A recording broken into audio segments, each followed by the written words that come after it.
Sorry about the delay. This is the Board Natural and Cultural Resources Committee meeting of the East Bay Regional Park District on April 7th, 2021, beginning at 12:34 p.m. Thank you, Coca. And would you call the roll of the committee, please? Will do. Committee Chair Coffey. Present. Director Lane. Here. Director Waspy. Here. And Chief of Planning Brian Holt. Here. Brian Holt is taking place of Assistant General Manager Kelchner today as she is out.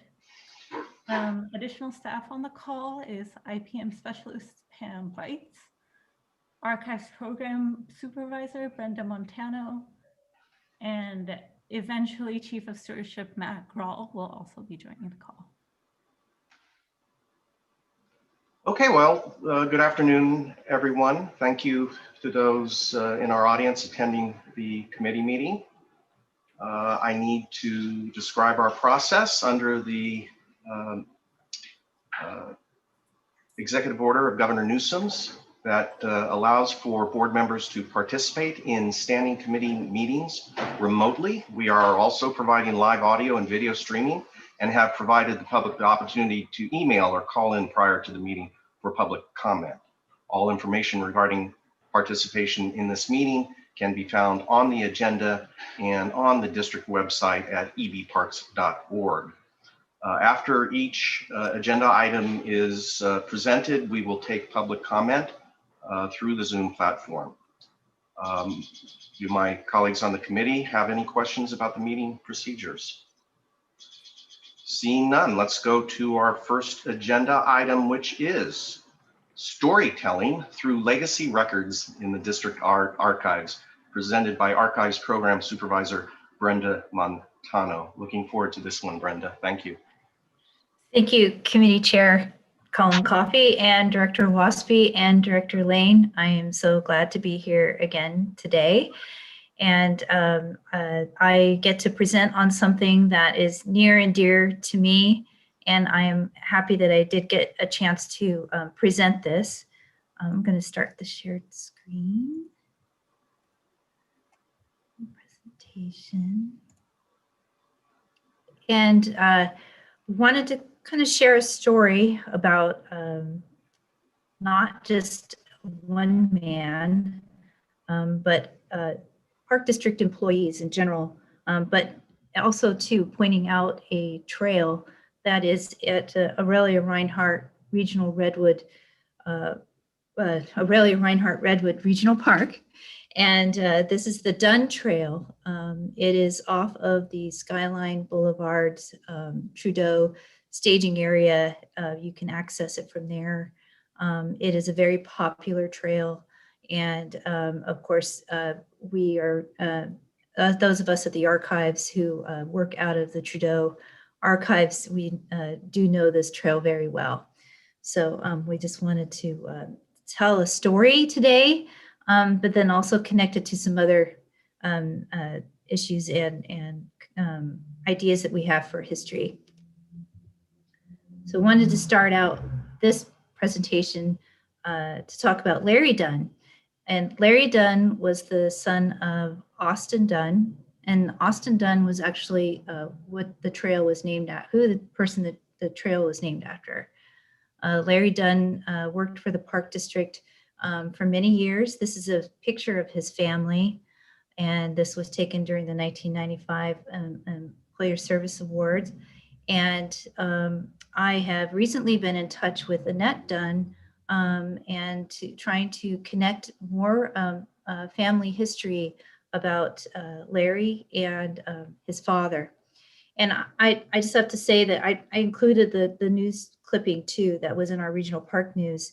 And I've got all these records at the archives. And for me, this is just like something that I've always seen these pictures and always would love to tell more of the story about these people that worked for us. And this is some more information. Larry Dunn passed away in 2002. In the regional park news in 2003, there was a passage written actually by our now director Waspy, but he was then the sanitation supervisor, talking about how much Larry Dunn was a part of the workforce and how important he was.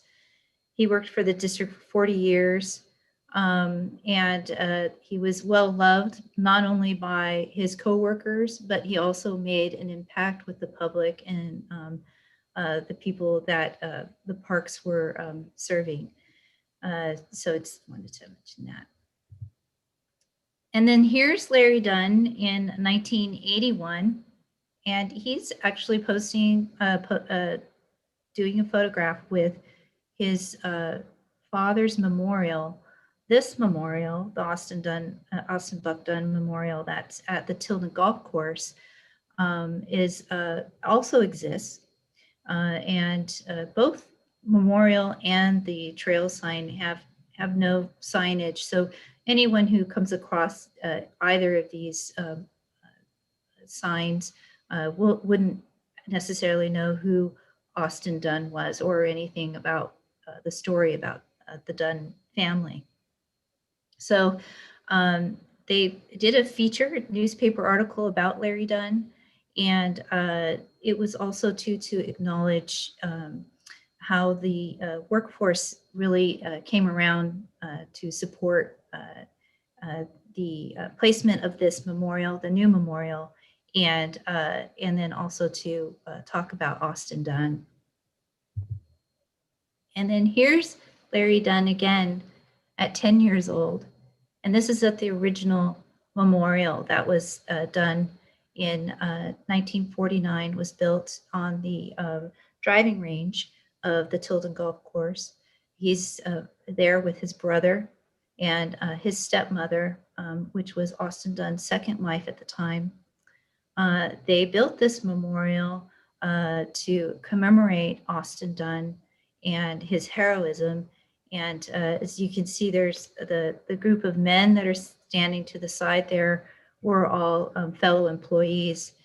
Richard Walpole is the general manager, standing next to the two boys. And then Tommy Roberts is also in the picture. Now, this was a news story as well. It got into the newspapers.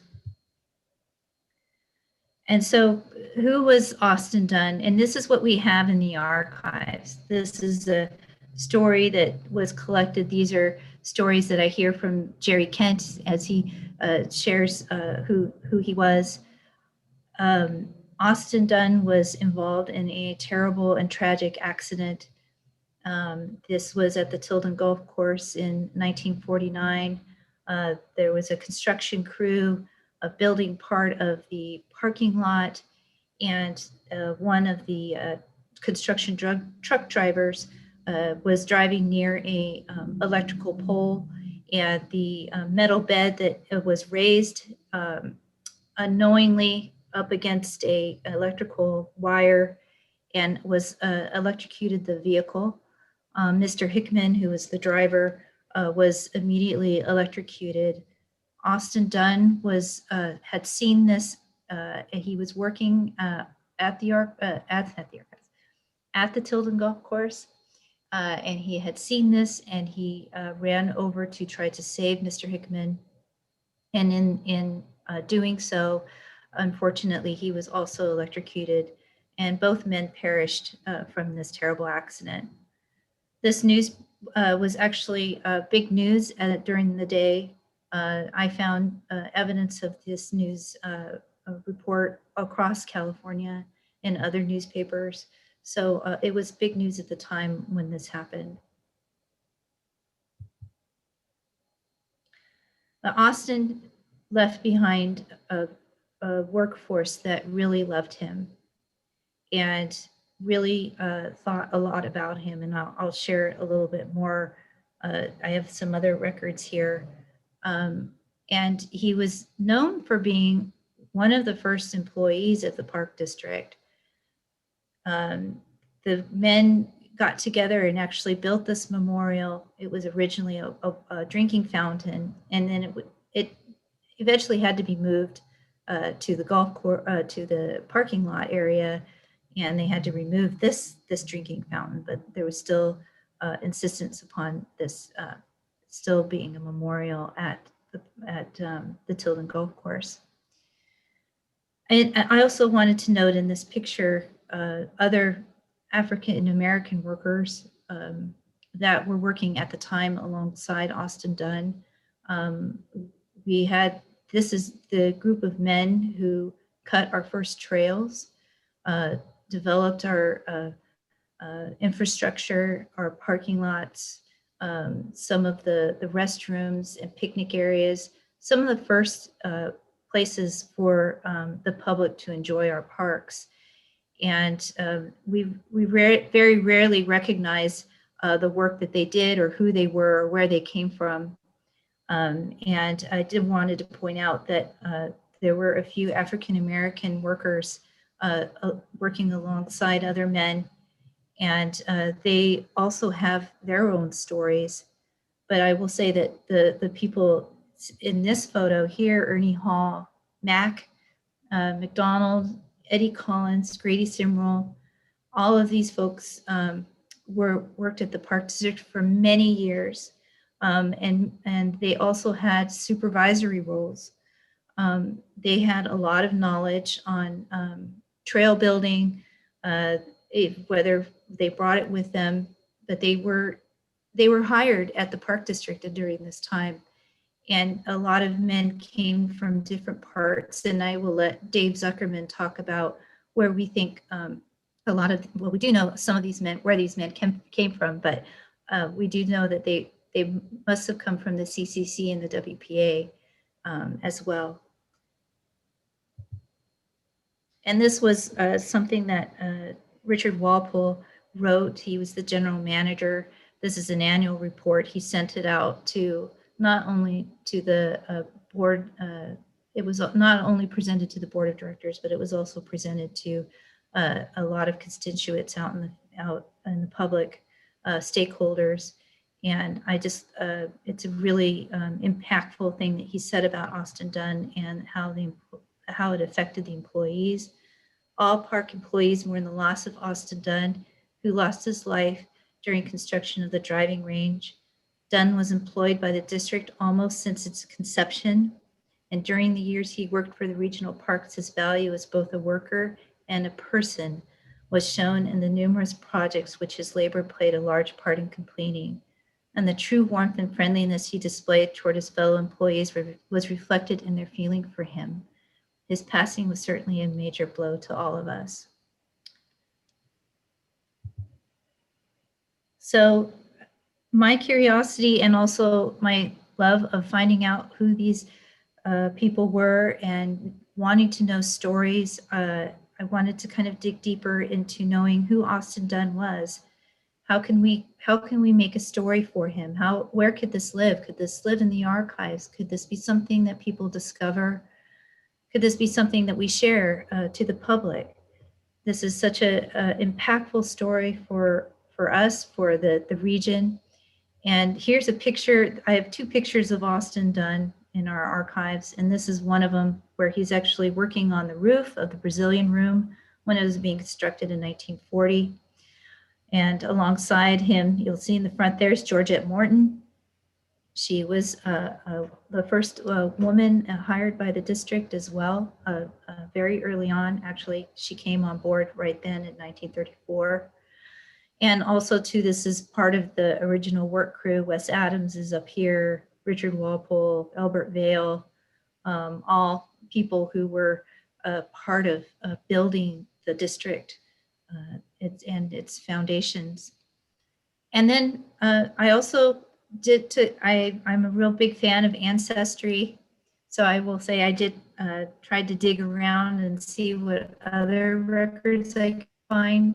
And this is a registration card for World War II that popped up for Austin Dunn. And it's just, it was such a surprise, a wonderful surprise to see his record here in 1940. And he says he worked for the East Bay Regional Park District, Lake Temescal. Lake Temescal was the headquarters for the Park District. at that time. And then a kind of like a side story to this is that during World War II, Charles Tilden, who was the board president at the time, had asked for all of the employees, with the exception of Wes Adams and Richard Walpole, to register for World War II, so for service. In hand with that, for registering in the war, if they ended up going to war, they were guaranteed their jobs back when they returned. Here's another evidence of Austin Dunn being hired very early on. We are pretty sure this is Austin Dunn here as a laborer, a truck driver. This is 1936. This is a record from our one of our board resolutions from our board records. And then here too, in 1942, there was a request for Austin Dunn. At the time, he was a tractor operator, to receive a $25 raise, salary increase, and a group of other employees who were also going to get a salary increase. So I wanted to dig even deeper, and I really wanted to see if I could figure out a story about Austin Dunn. The Dunn family, I've been in touch with Annette Dunn, Larry Dunn's wife, and a lot of the people who would have remembered Austin Dunn are either passed away or their memories aren't too clear. So I'm trying to work with the family right now to try to conjure up memories, or to figure out if we could try to remember all of his story, because I think his entire story is really important for all of us to know. This is a record from 1920. It's a census record. And this is the first time we see Austin Dunn as a 4-year-old living in Cobb County, Georgia, with his family. His father was Austin Dunn. And there's some other information on the census about the family. But then in 1930, we find that he was a prisoner. And somehow at the age of 16, and I, from the history that I know about the South and this part of Georgia, African-American young men, this might not have been too uncommon. How would you say it? This is probably more common than not, that there are some unfortunate circumstances that would have led them to this, to be imprisoned for one reason or another. And we don't know for what or how, but this was one of the only records that I can find of Austin for the next 5 years. So, and that creates another mystery too, because between 1930 and 1935, we come to Oakland, California. And here he is in the phone directory, Austin Dunn, and that he's his career is as a laborer now. And this was not an uncommon title for some CCC or WPA workers. And the Park District at that time was being run by the National Park Service. And through the National Park Service, we had CCC and WPA camps across our regional parks. And we know that a lot of the CCC and WPA work was done in our parks in the early 1930s. And then I just was showing 3 years later, 1938, Austin's got his job title as truck driver for the Park District. And then we also have this photo, which is Austin Dunn with, there's Richard Walpole, and these are a couple of other coworkers. And I think this is a famous taxi driver at that time. But this is Joe Lewis. He was, this was 1945, and Joe Louis is putting at the Tilden Golf Course. So this photo was actually taken at the Tilden Golf Course. Through records of the newspaper article that was written about Austin Dunn when he was killed, we know that he was known to be a sparring partner with Joe Louis. We don't know to what degree, but I've also, because of this story, I'm starting to read the autobiography of Joe Louis to just kind of see if I can find some clues about putting Austin Dunn and Joe Louis together. And I haven't found that, but I've also found some connections with Richard Walpole, that he may have known Richard Walpole as well. So there are some really great connections. He was Joe Louis at that time in 1945. He was on an exhibition tour, and this was around the same time, October 31st, that he was going to be fighting against Bob Gardner at the Oakland Coliseum. So that was where we got to with this history and wanting to know more about Austin Dunn and wanting to just know more and ask questions because of these really neat and exciting connections about this man who has a history that crosses from the South, the deep South, here to Oakland, California, to cutting our first trails, both in Tilden, actually in Tilden, Temescal, and Reinhardt Redwood. The family does know that there are some little stories about him working on the trails, and he was known to be really good with the tractor, really good with the pulling out eucalyptus and clearing out areas for trails and other infrastructure. So I'm going to move on to introducing Dave Zuckerman, who's one of our volunteers at the archives, and some of you might know him otherwise, and I'll let him introduce himself.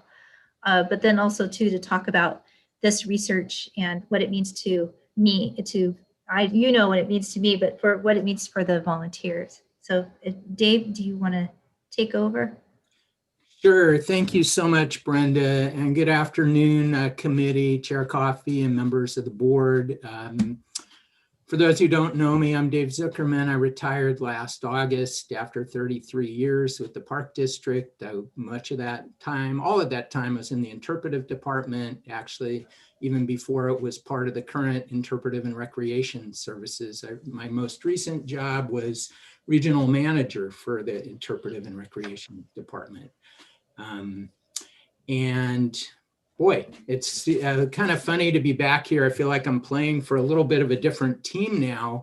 I am going to be speaking about my role as an archives volunteer. And I think, if you will, what I'm going to talk about in relation to this story, I think has a couple of purposes. And one, I think, is to just illustrate the kind of work that we're doing in the archives program. Not just me, but a whole team of folks, which Brenda will talk about. But two, to talk more about the Dunn story and how I think it has some relevance for today. So just briefly, I of course, have been very familiar with the archives program over the years, but my role has really shifted recently.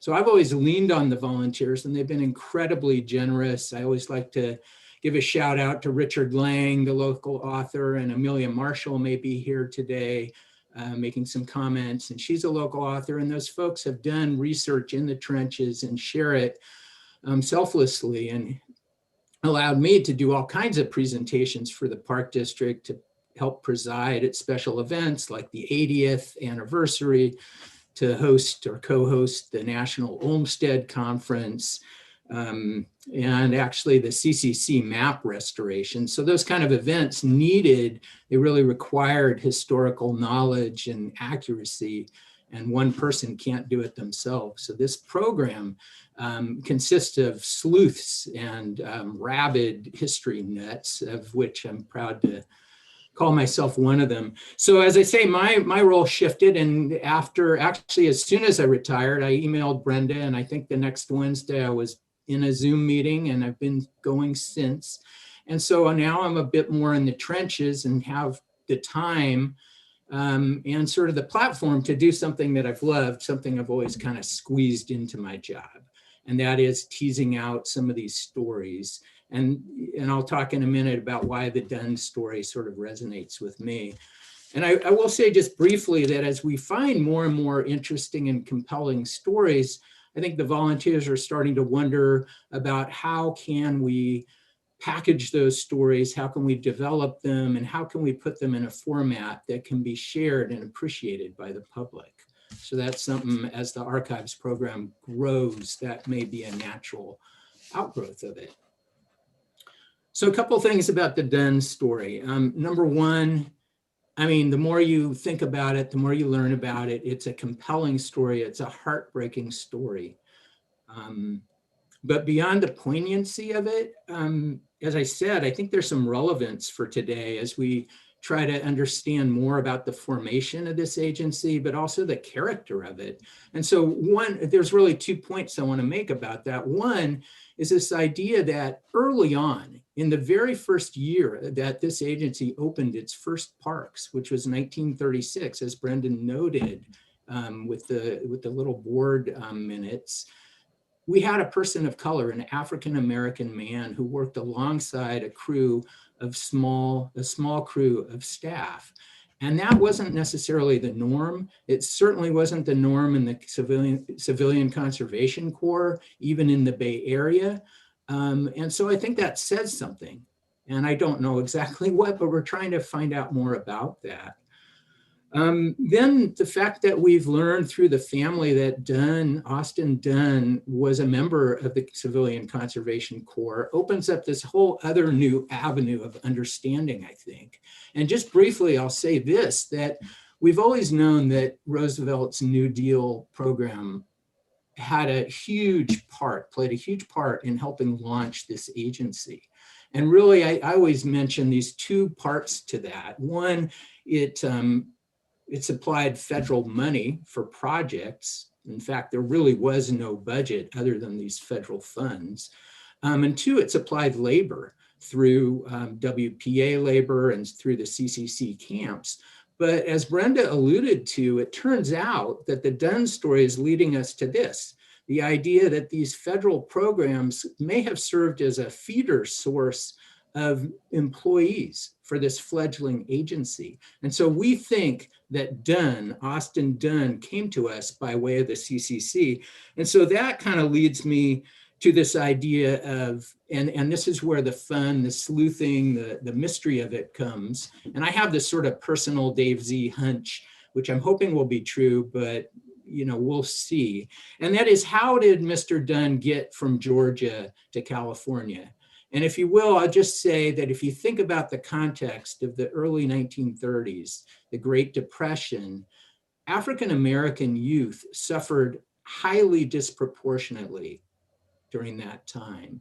I'm reading this book by Olin Cole about the African-American experience in the CCC, and he points out that roughly 10% of youth in America at that time were African-American, yet 40%, nearly 40% of the unemployed youth were Black. So it's not inconceivable that Mr. Dunn left Georgia to look for work. We don't know if he joined the CCC, a company elsewhere, and was transferred to California, which was common, or did he make it to California, perhaps the Bay Area, and join the CCC. And so Brenda, if you would, please go to the next slide. And just to talk a moment about the CCC, and then we'll show you Camp San Pablo, and I'll tell you my hunch. But this actually, I believe, is a picture of our beloved CCC map that we restored. Brenda and I took the lead on that. It's displayed at the Environmental Ed Center in Tilden. And you can see on the far left, right at the tip, the north end of San Pablo Reservoir, what was called Camp San Pablo Dam. And we'll talk about that in a moment. And then the next one, a little bit lower and to the right, is of course the one at Tilden Park, what became Tilden Park, and that was called Camp Wildcat. And as you can see, there were many others, Strawberry Canyon, Grass Valley, Camp San Leandro. And then if we can go to the next slide. So this is a picture of, well, you can see in this upper left, it's noted as SP7, and that's the nomenclature for what was sort of grouped loosely in as a state park camp. This is in 34, but this, for those of you who know Kennedy Grove, I believe Director Coffey, if I remember right, may have been there at the dedication back in 64. But hey, this is what it looked like in the 30s. It was a civilian conservation corps camp, and it was known for some of the time as a colored camp. And we don't have time to go into the CCC and its policies, but it was meant in its establishment to be open, equal, egalitarian, but in practice it became highly segregated. And after 1935, there were 5 so-called colored camps set up in California, and one was in our backyard right here. So my hunch, and we don't know, next slide please, is just that possibly Mr. Dunn came to us by way of one of these local camps, perhaps SP7. Here you can see common activities for this and other camps. You see on the right, men stringing telephone wire. On the left, constructing roads with picks and shovels and wheelbarrows. So really, I guess next slide, please. This is just, this just gives an idea, again, not to go down this right here, but this talk, actually, this is sort of interesting. This is April 9th, 1937. This particular company was uprooted abruptly and left and went to a camp way down, I think, on the border with Mexico. And the reason they left was because of the discrimination and harassment that they suffered, according to the oral interviews that I've read, that they were even harassed by the Richmond police. And this was if young Black men went in a company truck to get supplies or something. But what's interesting about this is the oral histories. These poor guys were woken up by a fire bell at midnight on this Friday night, didn't know anything about this, and informed by the commander that they had to pack and be gone. They were all leaving, at 7 a.m. on Saturday. But I just realized in looking at this, other people must have known about it sooner, because this came out in the paper that morning. But anyway, next slide, please. I think this is my last slide, but just to give a sense from that newspaper clipping, and this is sort of the seminal research. Not a lot has been written on this, but this is a book that focuses on California. But we're using all the tools, our contacts at UC Berkeley with the Living New Deal program. We're just trying to sleuth out the story of Austin Dunn, figure out if we can get our hands on some camp rosters and other things, and just further expand our understanding of the formation of the district and the miracle that it really was and still is, that it was formed during the Great Depression. And I think I'll leave it right there and turn it back to Brenda.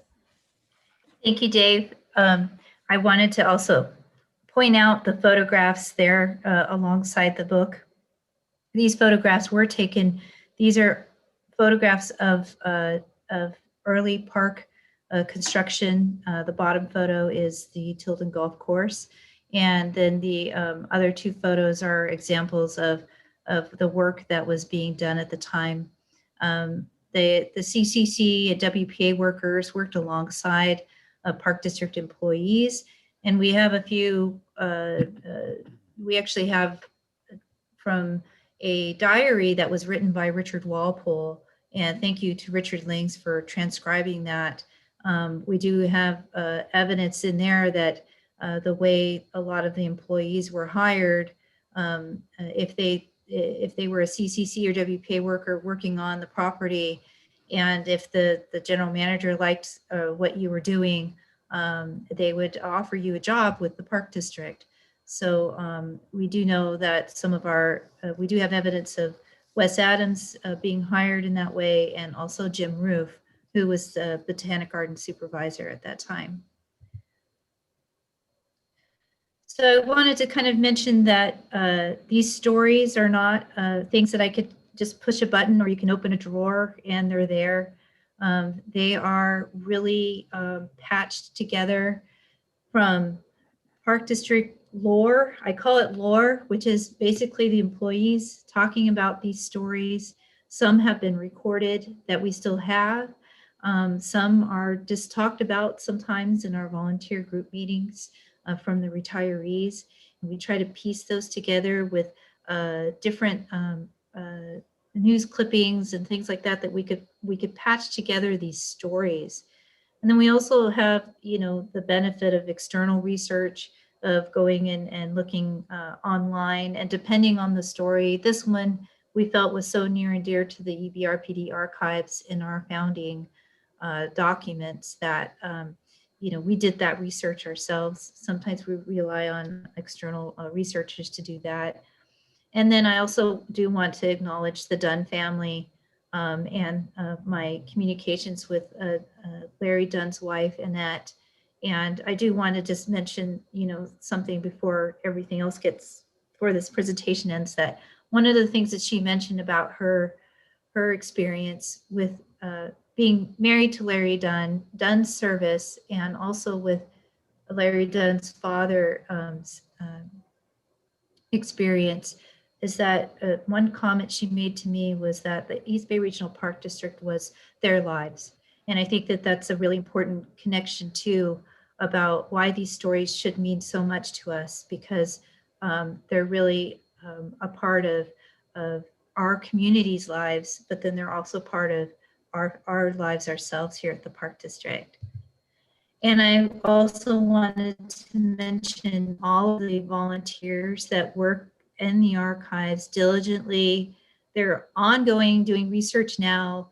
It's on Zoom. We still have not been able to get inside of the archives since the COVID-19 restrictions.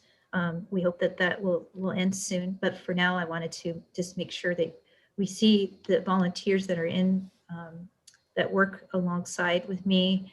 And they're not just, these are people who really know about the Park District, who have spent years at the Park District themselves as retirees. But then we also have a group of historians, local historians that have volunteered for many years with me now at the archives, who have contributed so much. And we wouldn't be able to have these stories without them. And that is sort of the end of the presentation. We kind of wanted to leave it open-ended because we have this really amazing story. We have a trail marker at this park at Aurelia Reinhardt Redwood Regional Park. We have a memorial that's at the Tilden Golf Course. And we would love to have the public know about this story. We would also want to grow it and have it be part of our archives. But yeah, I just kind of wanted to end with that, just to share that story. Well, thank you, Brenda, and thank you, Dave. Absolutely fascinating and exciting stuff. I really enjoyed it. I got several questions, but I'll defer first to any comments and questions by the committee members. Director Lane, Director Waspy. Yes, you know, I love these things too, and it's nice to see you, Dave. I was noodling around a little bit with the Park District website this morning, trying to see what I could see and how I could find it. And it does seem to me that with stories like this, especially when you have quite a quite a bit of information on the Dunns, that the website is a place where you could at the least provide like a page with some photographs. And then you could just reference that, who had worked on it and how to contact in the archives.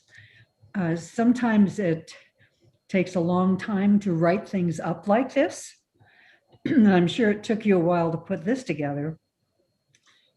But to have someone familiar with that kind of a story do a summary of what you know with a few pictures and then a reference is certainly one way that you could begin to share this kind of information.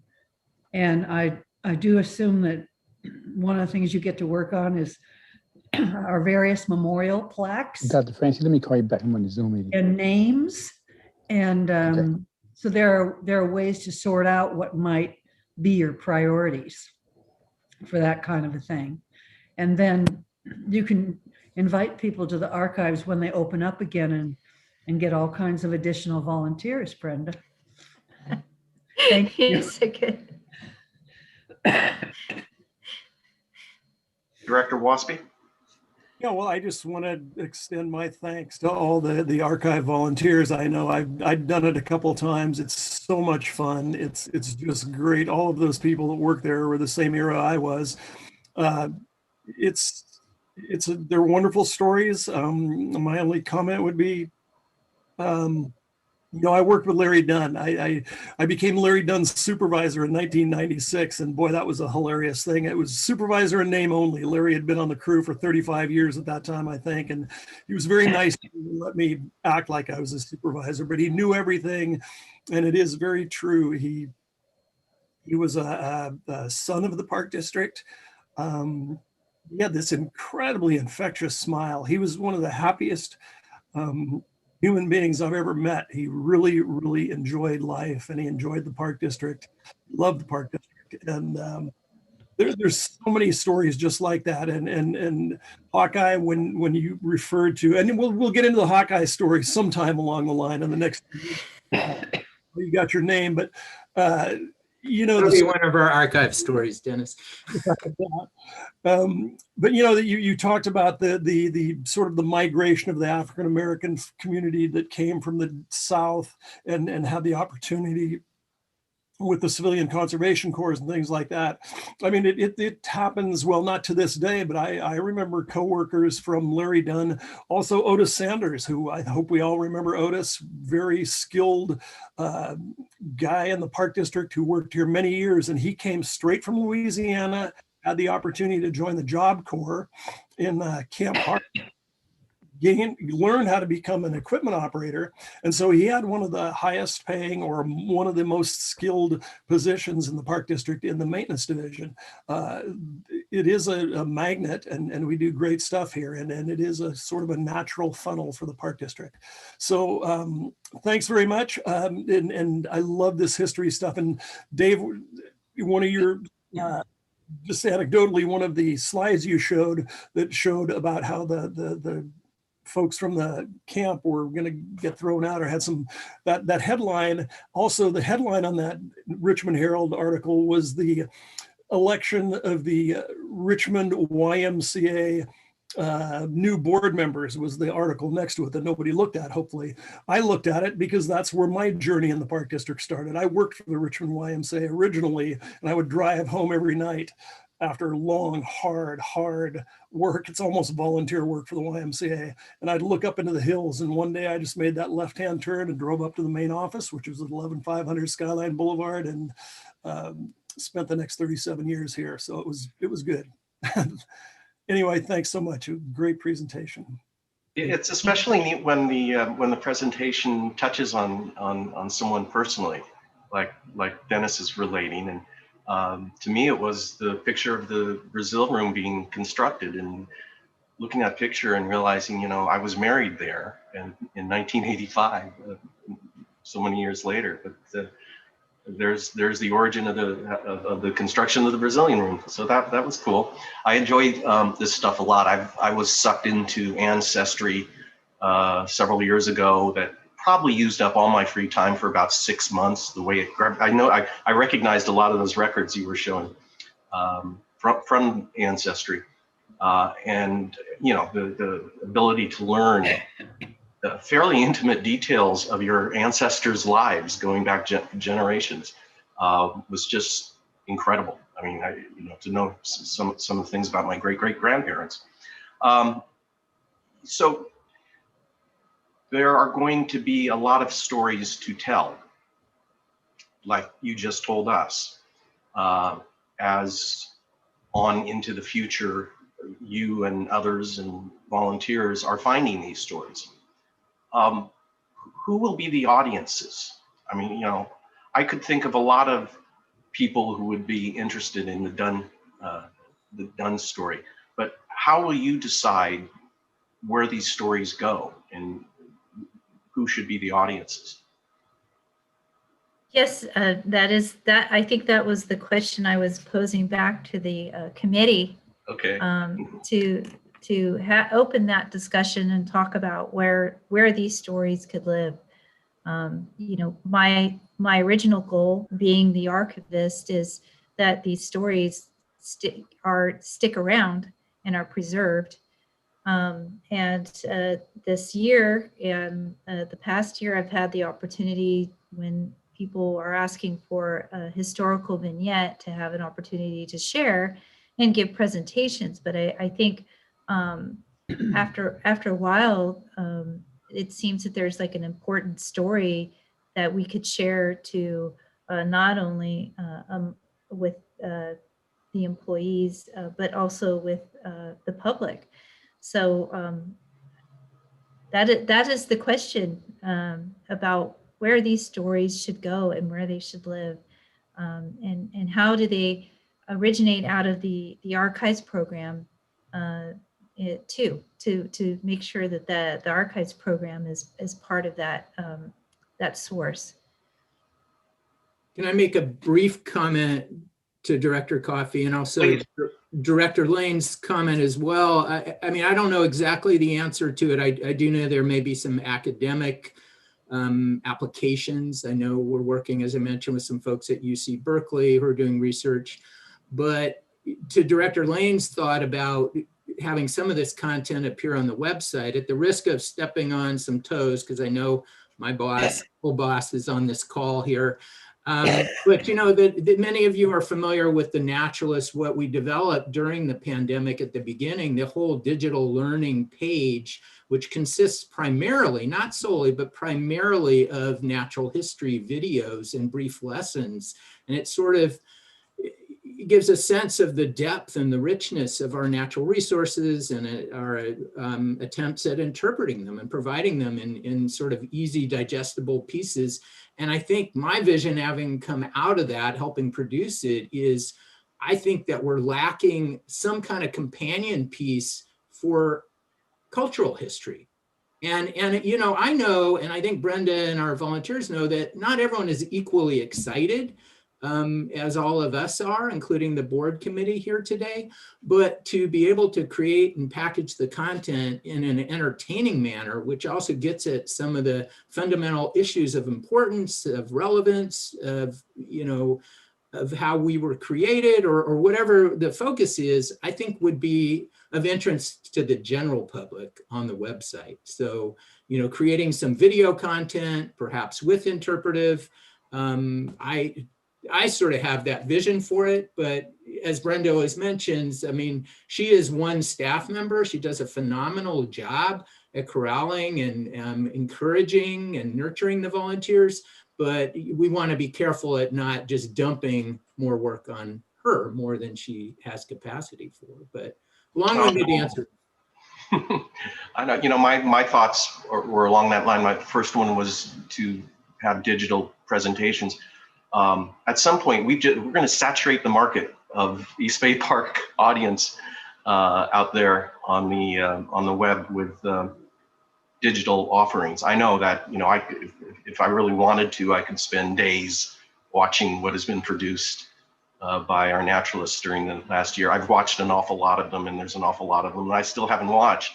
But the other thought that comes to mind is that these kind of stories could be really well done or presented out of our visitor center programming. You know, that's what struck me, that they could be video presentations, as you find in many historical museums these days, where you go in a little room or just look at a console and watch the video. It's part of the museum experience.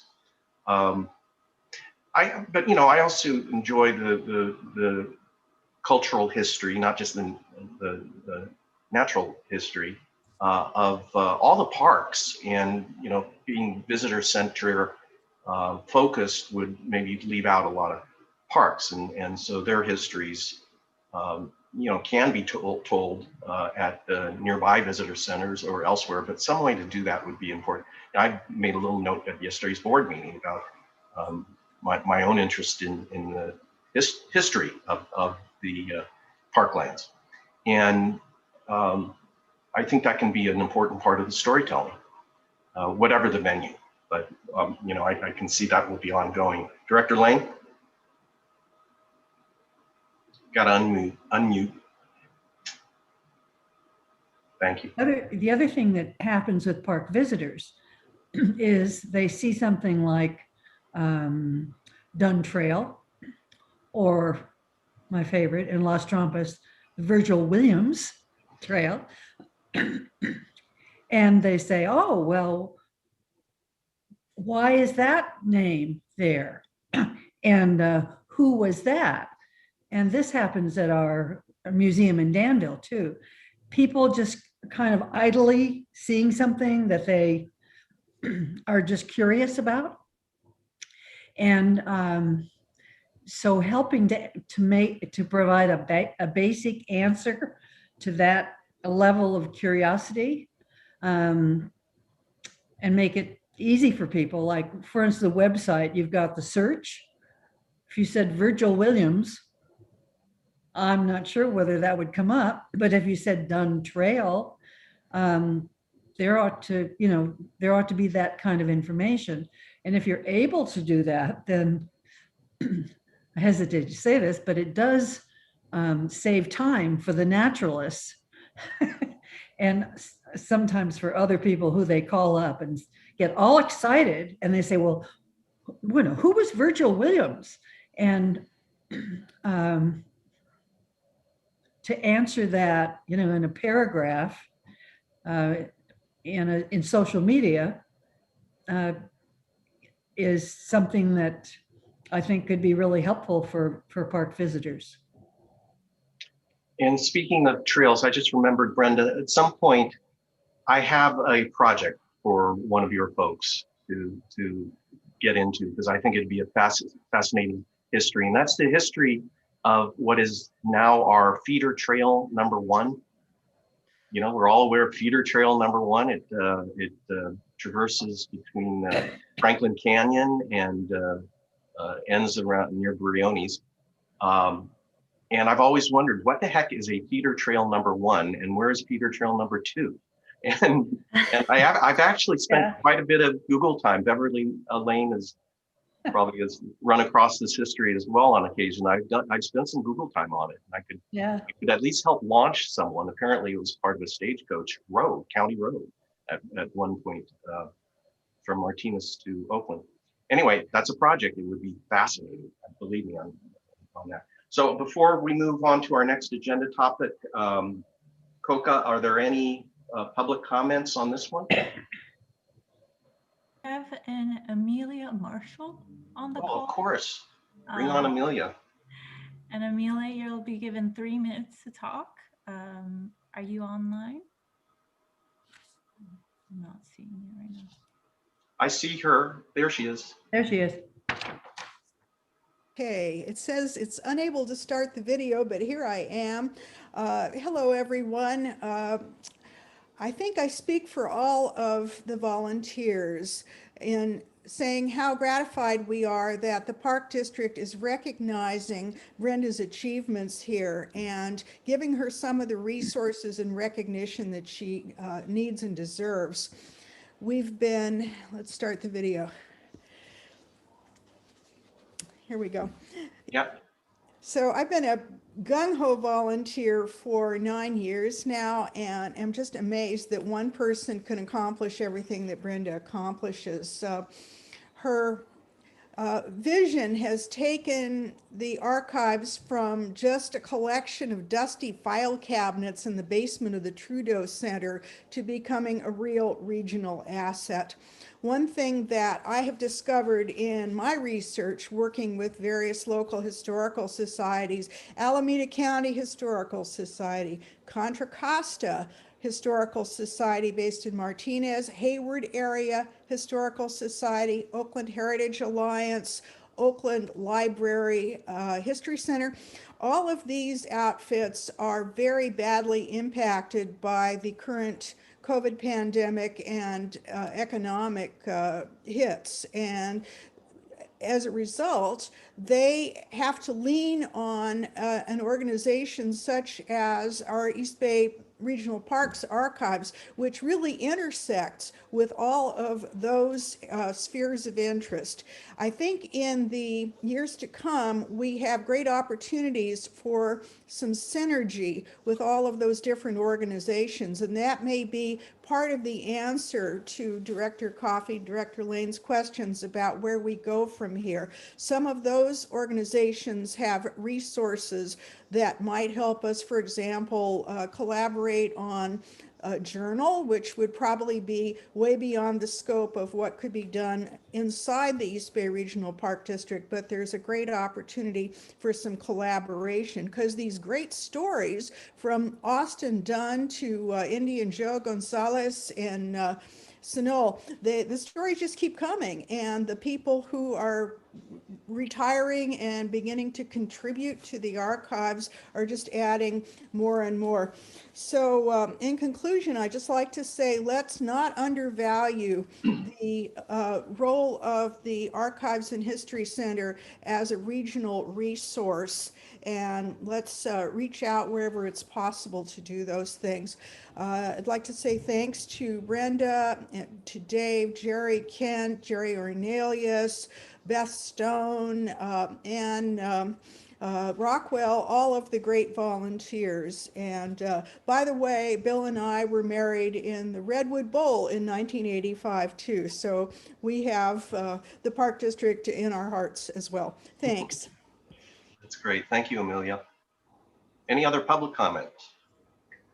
I see Willie Mims has his hand up. Willie, are you making a comment on this agenda item? Yes, I am. Hello, Mr. Mims. Yes, Hello, Mr. Coffey. How you doing? I'm good. Yes, I want to commend Miss Montano and the group of volunteers that worked with her in the creation of this video. You know, what you've done, it's called, in the historian's mind, it's called primary research. So you presented us with some primary research. This is something that I had no knowledge of at all.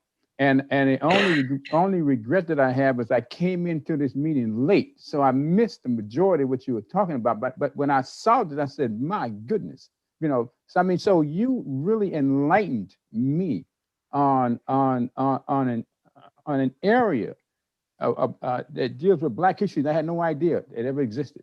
So I commend you and thank you and the rest of the volunteers that put this together. One of the questions I have is, how can the public get access to your presentation? And the other thing is that, you know, the question was, where do you go from here? Well, if the story is not told, nobody will ever know. You continue to tell the story. I mean, I have some small knowledge of the story right now, but I can pass on what I have. But you must continue to tell the story. And, you know, at the Senate that you're going to be creating, I mean, that can be part of the story too. But you can, you know, if you don't tell it and share it, it will forever, and I use my famous phrase, it will forever remain in the cesspool of America's history. So it has to be resurrected. So you folks have resurrected the story from America's cesspool that I had no idea existed. And I think that 95% of the Black people who I know don't know anything about this story. And so it is an important story that should be told. and not left to only a few people. So anyway, that's what I wanted to say. And again, I commend you, but I would like to know, how can the public, and well, people like me, get access to your presentation? Thank you. Brenda, do you have a response? I know to suggest to Willie that this very meeting is being recorded.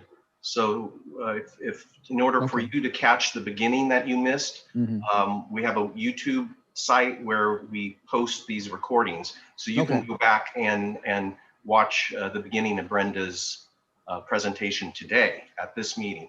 But in terms, Brenda, in terms of future public access to similar presentations.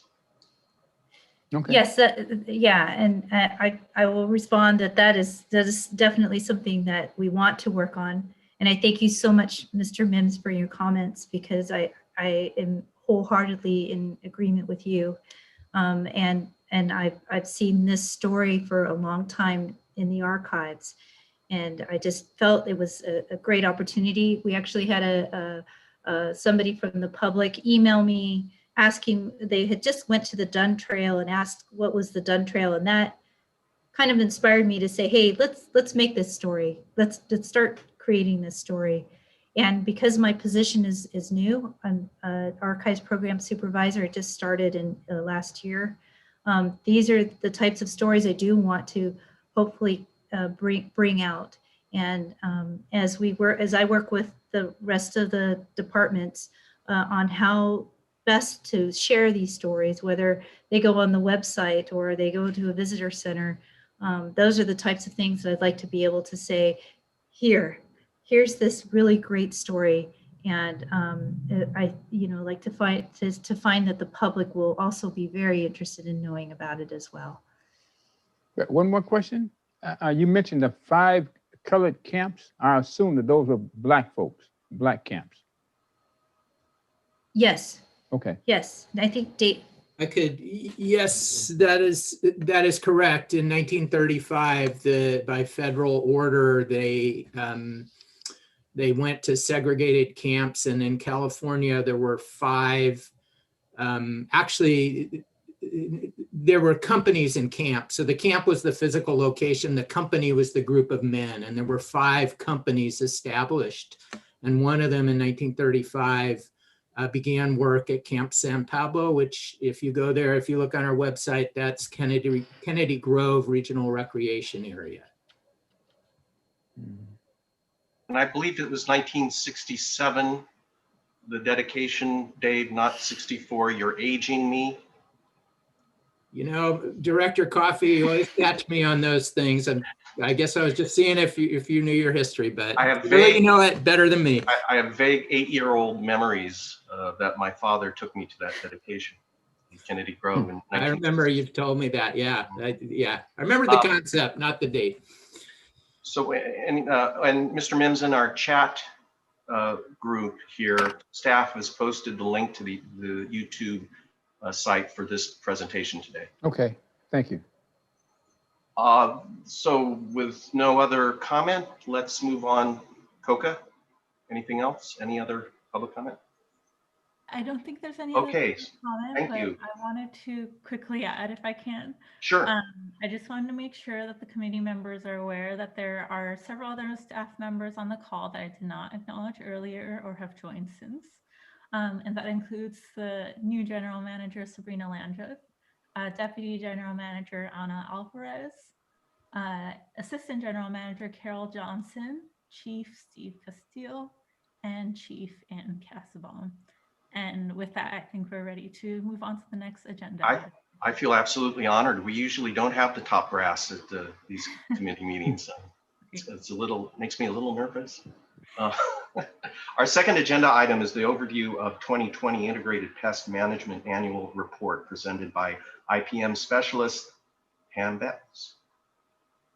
Hey, thanks, Director Coffey. This is Matt Rawl, Chief of Stewardship, and I'm going to give a brief introduction to Pam's talk. Thank you. Just before Pam starts, but I just wanted to let the committee members know and the public know that the IPM report is still being worked on, and we're presenting the data today, where the data, but Public Affairs is working to format that into a public-facing document that will be understandable by the public. And it's been a great help to have Public Affairs working with us on this report over the last couple of years. And they've just had many demands on their time this season with COVID-related, signage requests and information requests that we've been working on. And so it's taking a little longer to finalize the report, but that should be done in the near future. And as soon as that's available, we'll email it out to members and it will be posted on our website. And if anyone from the public wants a special copy of that, they can email Coca and she can just maintain a list. And as soon as that's available, we can email it to anyone in the public who would like a copy of the final report. And today you're going to hear about one of the prime topics we talked about is glyphosate. And I'm happy to report that I don't want to steal Pam's thunder, but we haven't used any glyphosate in the public accessible areas this year. And Pam will talk more details, but we've been actively working to reduce that usage and eliminate it in public access areas. And this also just want to call attention, and Pam's going to talk about it, but I just really wanted to acknowledge the staff effort this year on training. They've done an excellent job in adjusting to COVID and basically bringing all our trainings into an online format. And Pam will go into the details, but I just really want to publicly thank Pam and also publicly thank our HR staff, because without HR staff helping them to get it onto the Summit training platform, it really wouldn't have been possible. And so it's been a real great effort to cooperate together between HR and stewardship to get this available and then to make it accessible to all staff. So it's while we had to kind of change gears and didn't focus on some of the things we expected to focus on this year, we've made some great strides in bringing our trainings online and to keep our employees informed and to comply with the training requirements. So, and with that, Pam, we'll start the presentation.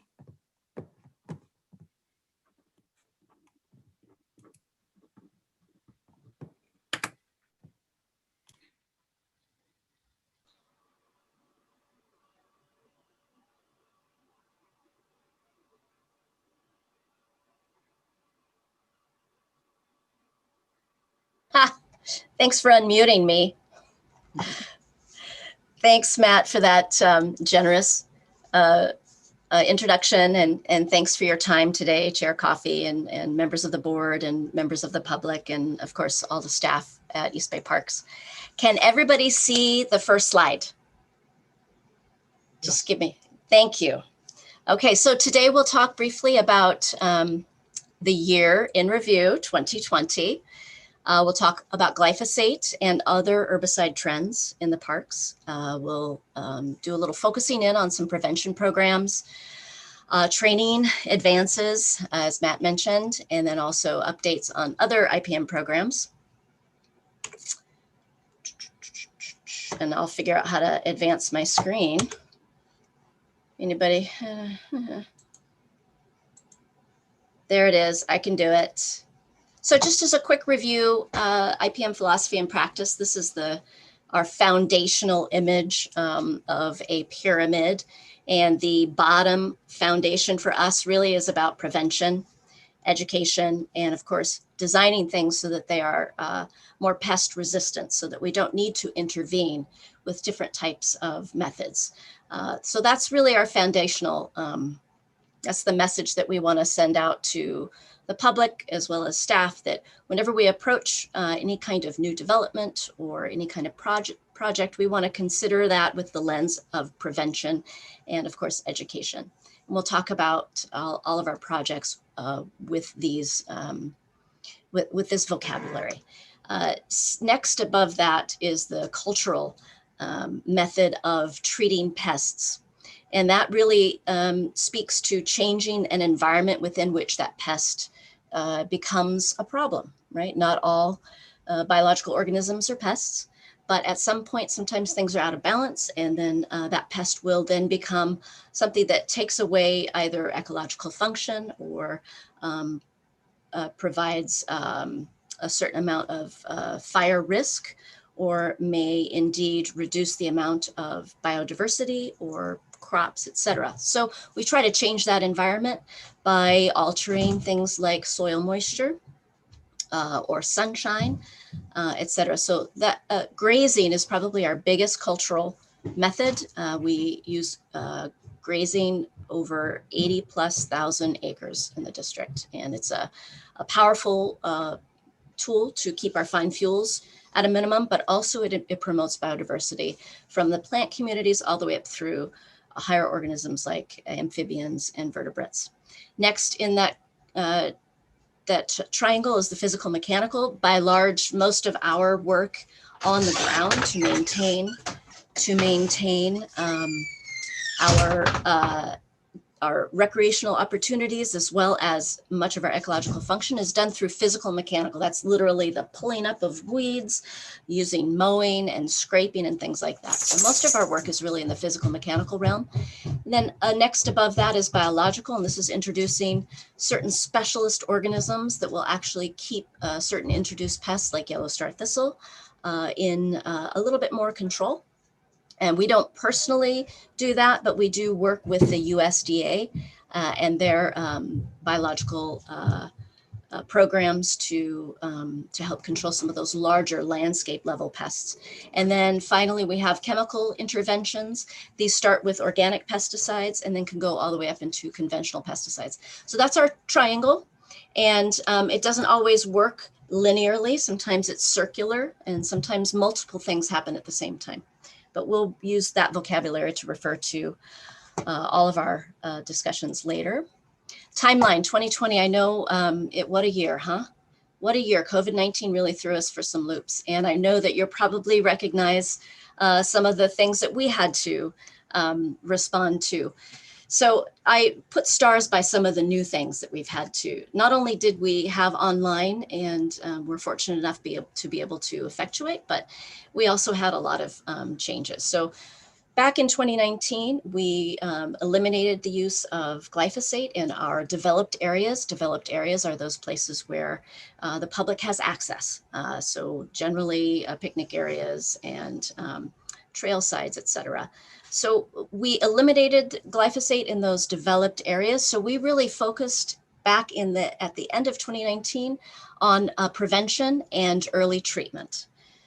So we had a focused training session, and then that winter, park staff used their preventative pre-emergent applications to keep their the vegetation around areas for fire safety. For instance, vegetation around fire pits, barbecues, households or houses and structures and things like that. Things that we need to keep fire away from. That's our fire safety category of pest management. And so this is where they use that primarily. And then we also started our Cape Ivy treatment program, which is a riparian habitat enhancement program in Leona Canyon. So March and May rolls around and we got our shelter in place orders. And that was quite a wrench in the works, as it was for everyone. We spent some time pivoting to our home office environment, running long cables, getting all kinds of equipment to set ourselves up. And then we also focused on staying healthy and how we could continue to work and serve the district and the public and maintain our program and project support. During this time in early May, we were able to continue to do our noxious rangeland weed treatment with our contractors, and also we also did some of our own treatments. In the summer of 2020, we continued with our habitat enhancement treatments of invasive species. And we also had two big installations for maybe our third biggest cultural treatment in the district, and that is oxygenation in some of our lakes. So we're changing the environment that pest, which is cyanobacteria, grows in, and we're creating oxygenated environments both in Lake Anza and also in Temescal, so that those cyanobacteria that can create harmful algal blooms or HABs, so that we can control those a little bit better. So Lake Anza had a really interesting system installed, and I'll go through some details and show you some pictures, as well as a pilot program at Temescal. And then guess what? Another star on our program here, the SCU complex erupted. And of course we had a fire response that was huge. And as a result, many of our stewards, the biologists in our department, we responded to the fire afterwards to get our boots on the ground, see how the fire behaved, take some data points, and actually watch and see how our land has responded in the face of all of the different types of management that we do, as well as to look for potential introductions of invasive species. So that's the prevention part. And then towards the end of 2020, it was time to train all of our staff so that they could use pesticides in a safe manner, as well as augmenting their training with mechanical and cultural approaches. So we shifted. What we normally do is we train about 150 people in person, which is a very dynamic opportunity. We get to problem solve and talk. And so we had to change that to an online training program, and we utilized some new software.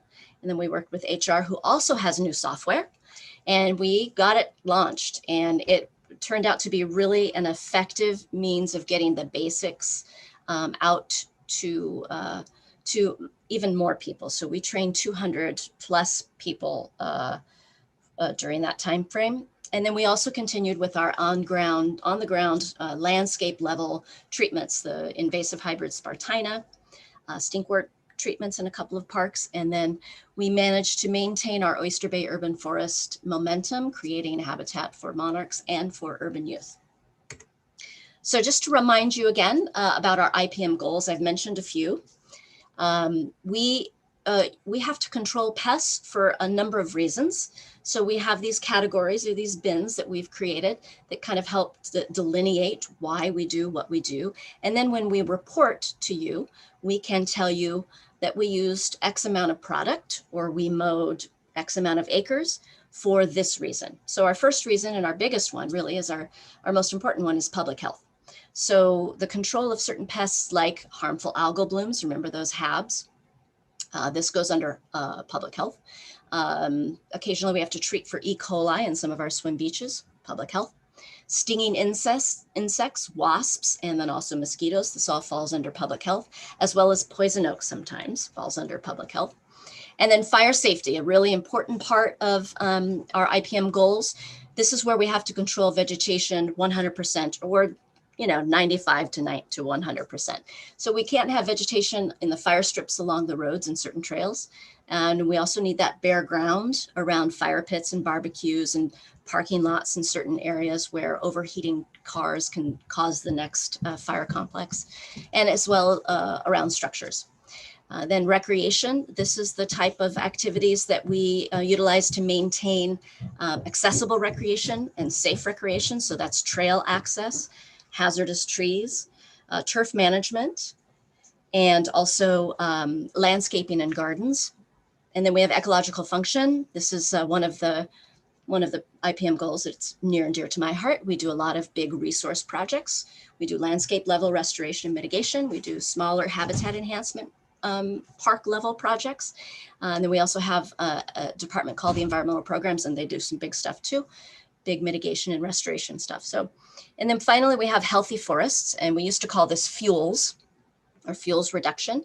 And this is the category where we have eucalyptus plantation thinning and brush thinning. And then we sometimes have to treat those trees and those shrubs because they will resprout. And then also we do invasive plant control in these areas so that we can push these areas along the wildland urban interface into an area, into a plant community that is much more defensible and much more native. So 2020 program highlights. Yeah, like Matt mentioned, glyphosate use in developed areas. Remember, those developed areas are places where the public has access, 100% reduction. We did not use any glyphosate. So that was a great, a response by park staff. And then lots of training enhancements. I'll go over some of those highlights. Those two HABs, harmful algal bloom remediations. I'll show you some neat pictures. Lots of ecological enhancement projects. And prevention is a big one. Some of you are familiar or aware of some of the Bay Area tree dieback.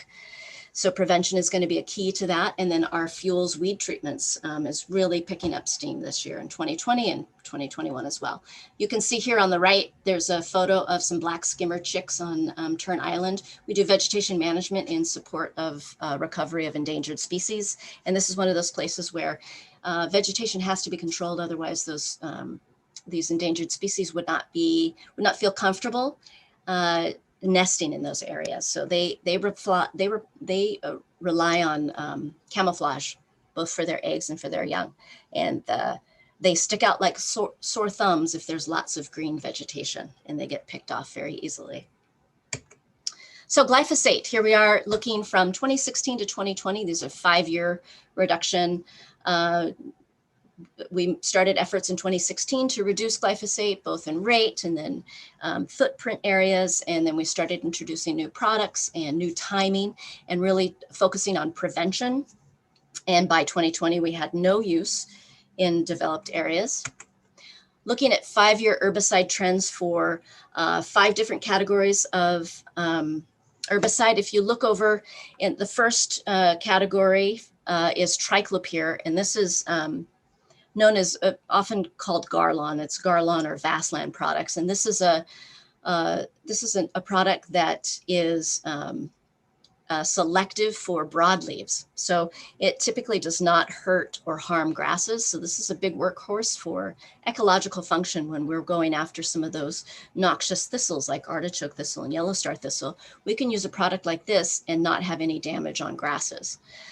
This is also our workhorse in the healthy forest, because when certain trees and shrubs are cut, they grow back. And so this is one way that we are able to treat in order to kill the roots in the ground.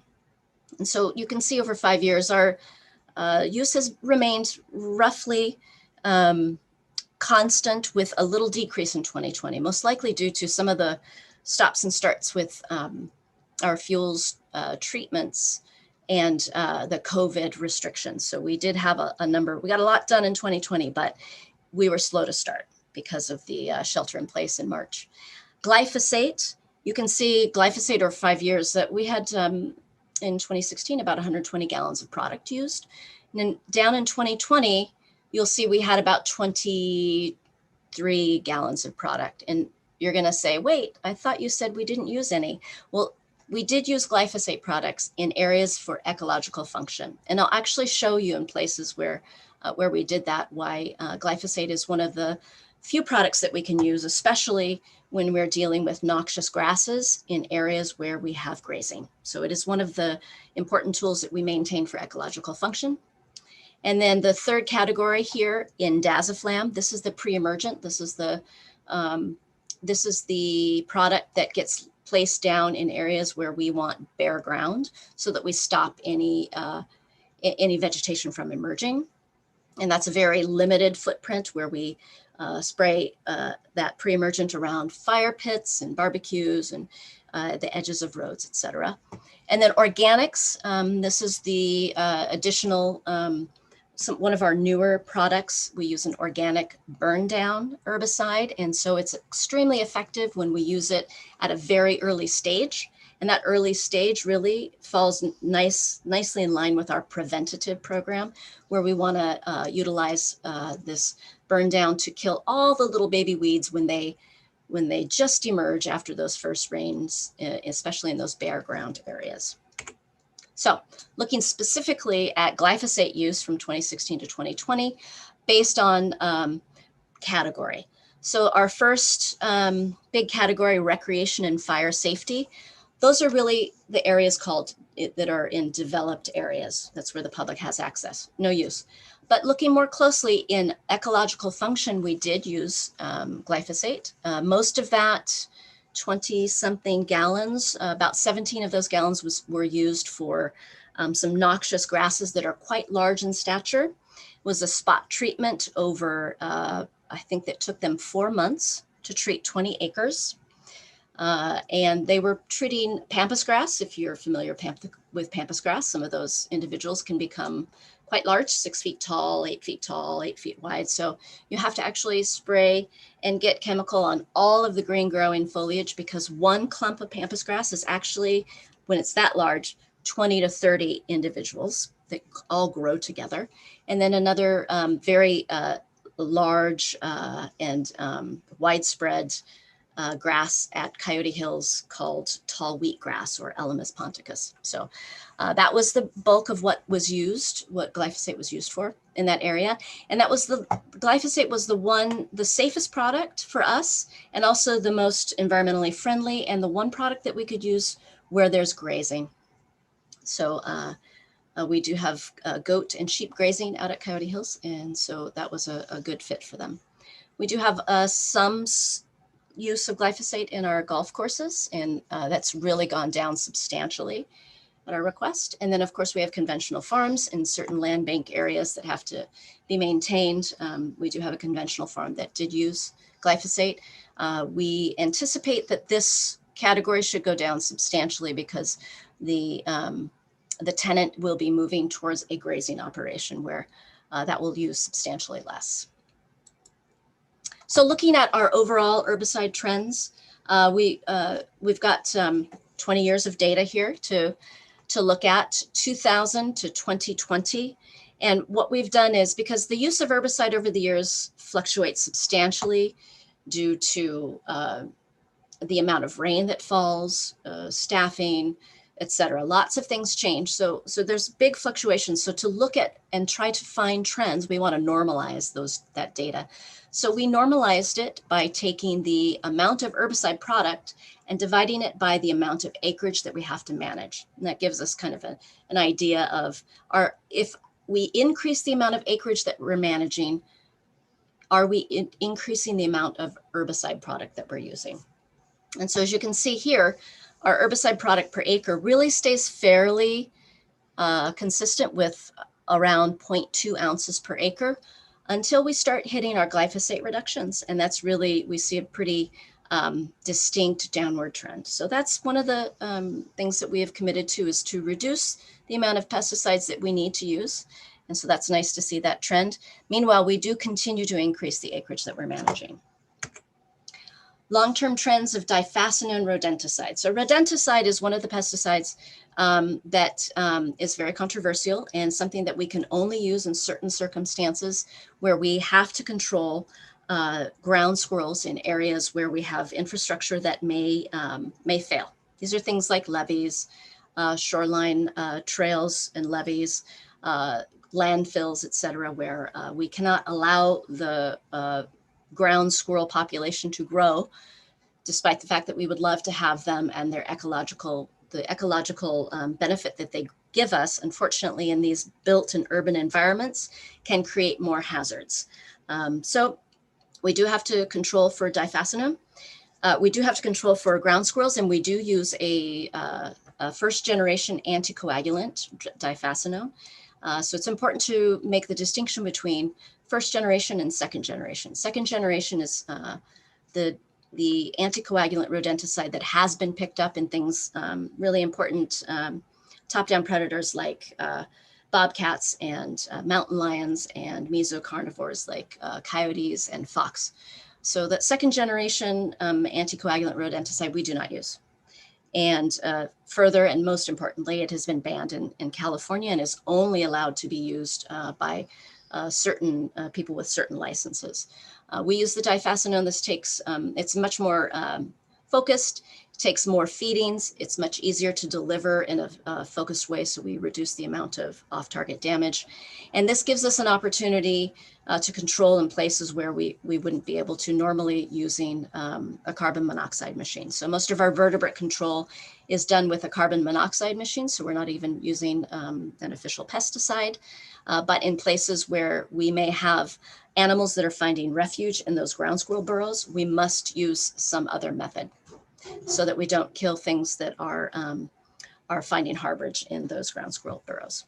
So if you look at this 20-year trend, you can see the fluctuation of the rain over the years, and you'll see the ground squirrel, the amount of difacino that we use fluctuates widely. And that's because, like all mammals, they will reproduce to carrying capacity, then they become a problem. We treat them, their numbers fall, then they do it again when vegetation increases. So what we wanted to do was we wanted to do a little analysis. So we put a 2 per average. We tried to smooth out that line a little bit to see if we could tease out some trends, and certainly using a moving average of 2 per year or two seasons.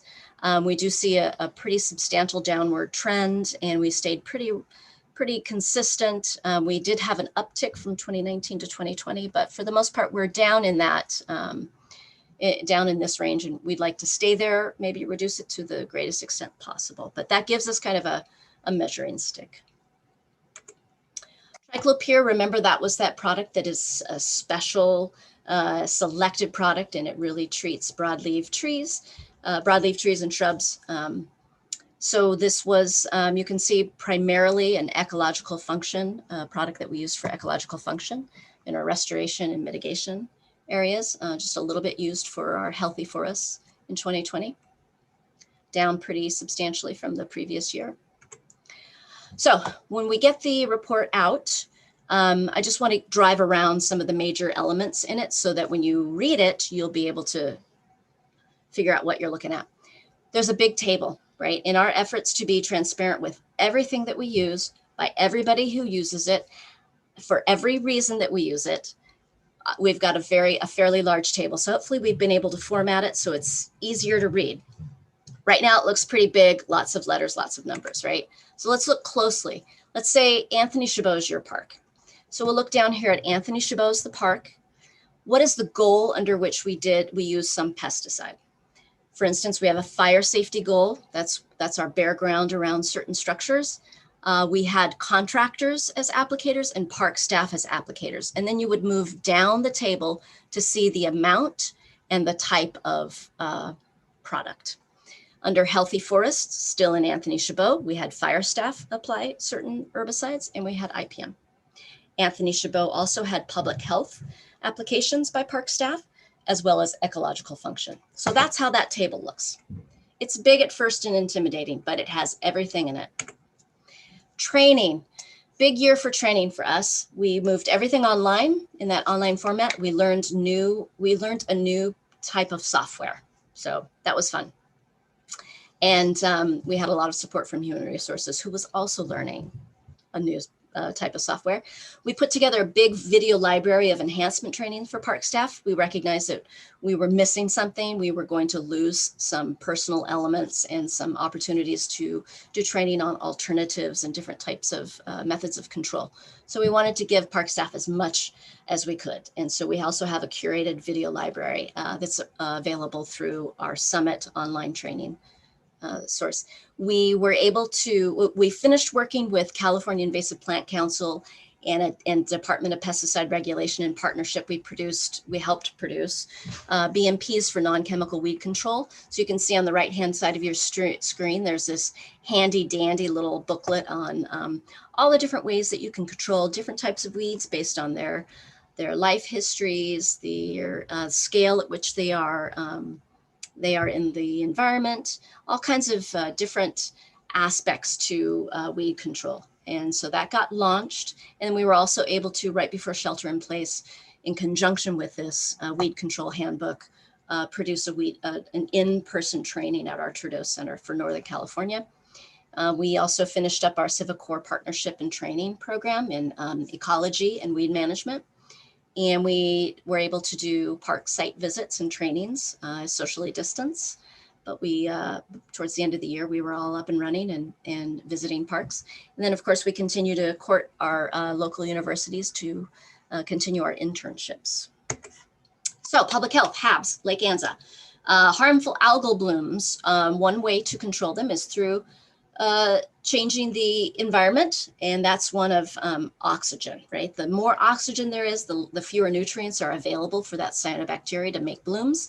So we finished the installation of a hypolimnetic oxygen system, or an HOS.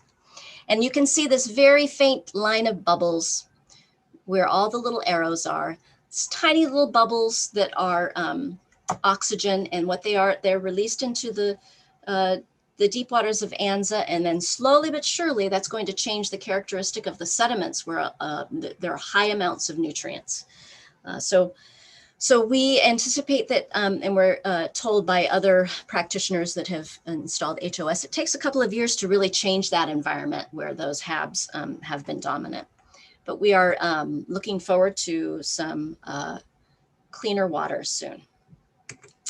And then we also partnered with Moliere, an innovative company and a local limnologist. And we did a little pilot program with a new type of bubble technology. Temescal is very different than ANZA. ANZA is deep and it stratifies. So we're able to use that stratification to keep the oxygen down low where those sediments, those nutrient-rich sediments are. Here at Temescal, it's very shallow. And those nutrients and the nutrients in the sediments are always available to algae. So we need a different strategy. And so Moliere has been partnering and working on nanobubbles. And nanobubbles are, microscopic size bubbles that, because of their size, don't necessarily rise right away to the surface and then pop and leave all their oxygen, right? They have this thing called Brownian motion where they move around.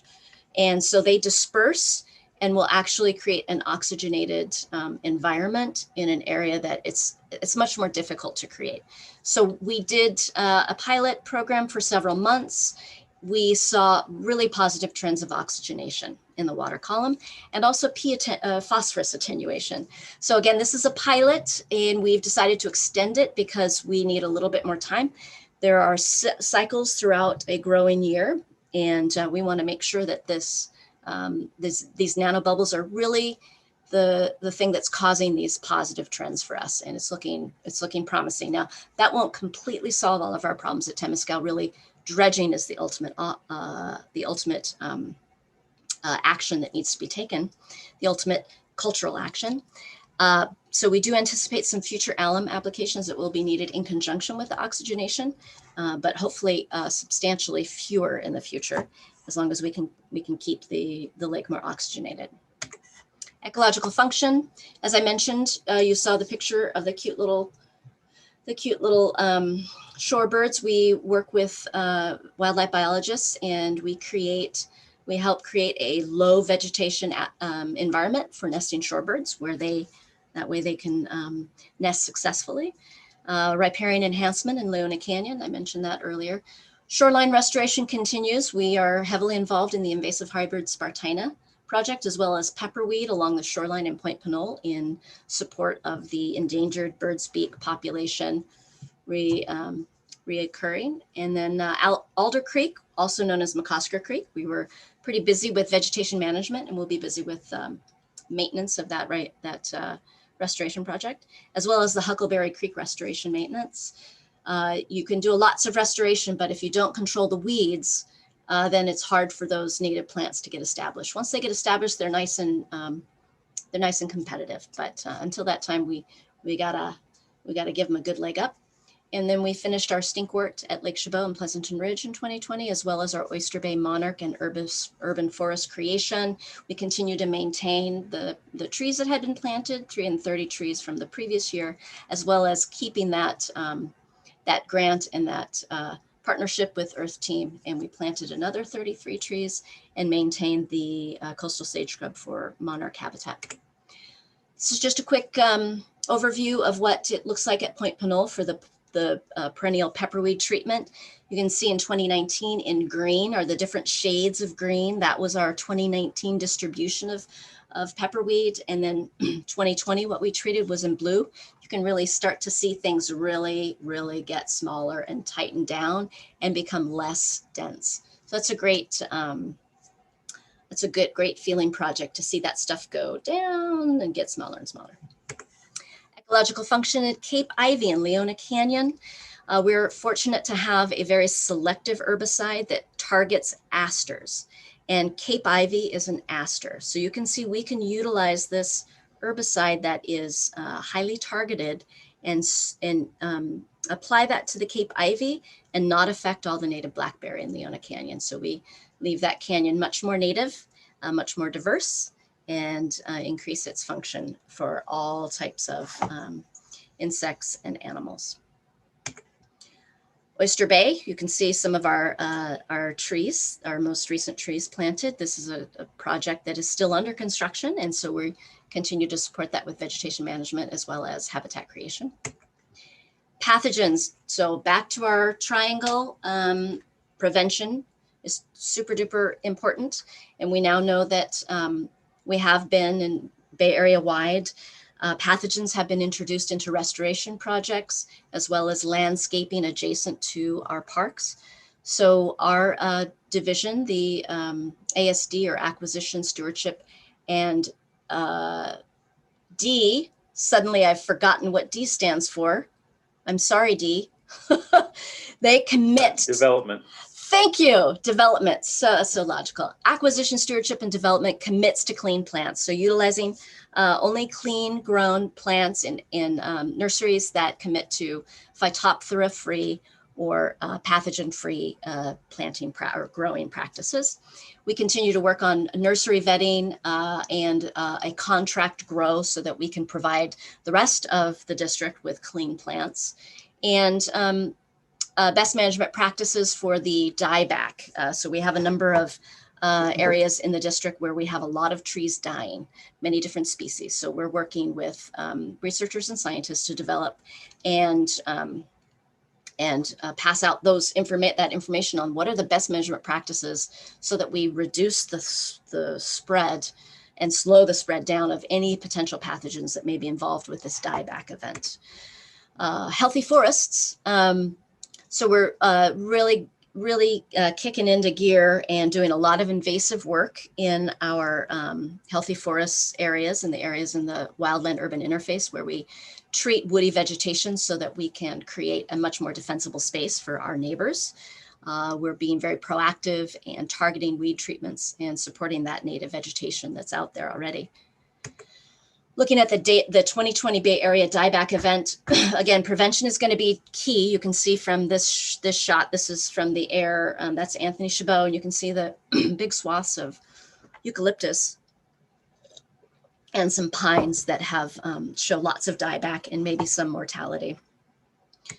So again, multiple species, so it's difficult to, there's not a one type of BMP that fits them all. So we're working with researchers and scientists to develop those. But moving forward, we want to stay focused on our program, creating more efficiencies and also prevention. So we'll continue to support that tree dieback response. We'll be sampling eucalyptus in May with the Garbaloto lab from UC Berkeley. So we can determine what pathogens may be present and what are their biology. That should help us develop BMPs that are feasible and reduce the amount of spread as we deal with the amount of dead and down material. We continue to emphasize prevention and strategy and preemptive treatments in our trainings. We want to streamline our pest control processes and contracts.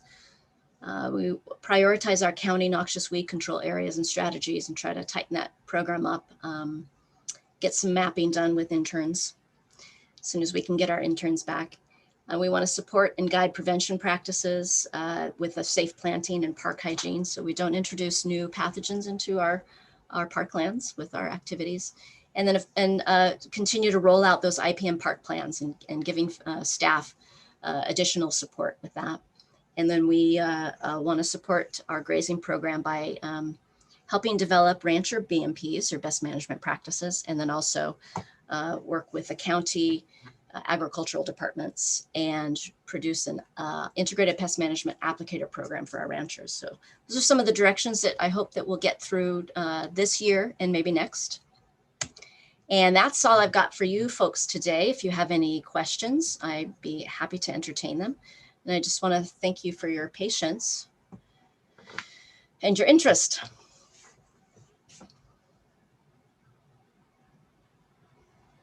Thank you, Pam. I had most of my questions responded to at the Ecology Committee meeting where you made an equally thorough and comprehensive report. So I'll turn over question to questions from the committee members, directors.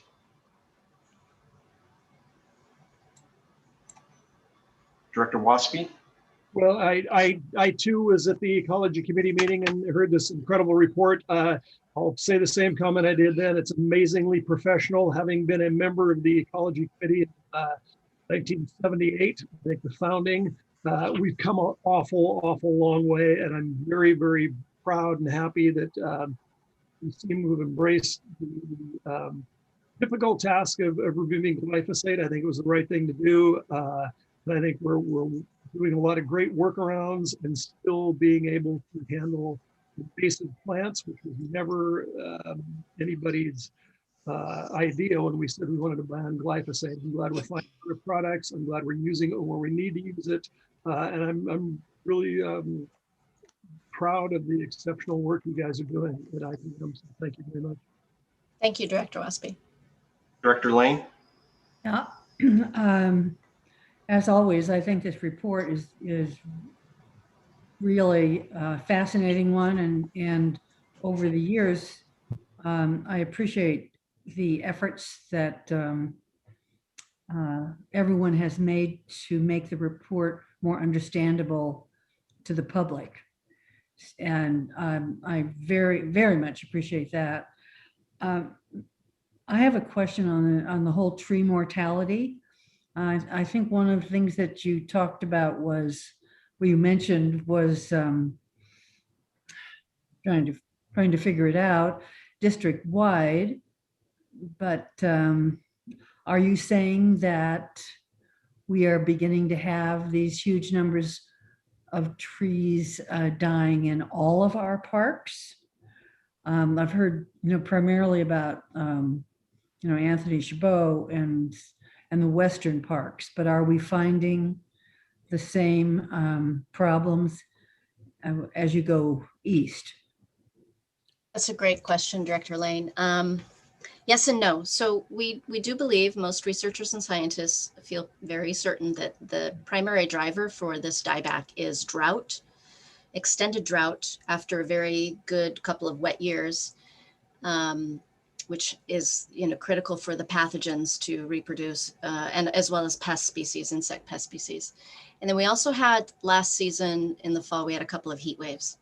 So, and there's some question about the smoke and the extended periods of smoke, which I don't have a lot of information on, but by and large, this is something that would be typical of extended drought.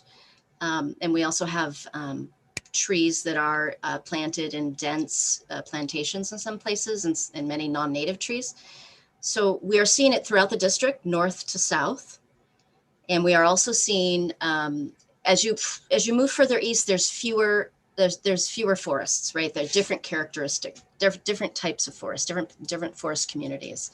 And so we don't see it in the blue and valley oaks at this point that I am aware of, but we do see it and are seeing it in some of the manzanita in the eastern counties. And that is also of concern. And that, again, primarily drought driven at this point, but those manzanitas on Mount Diablo have been sampled for pests and pathogens. Oftentimes it's a very complex interaction between biological organisms and the environment.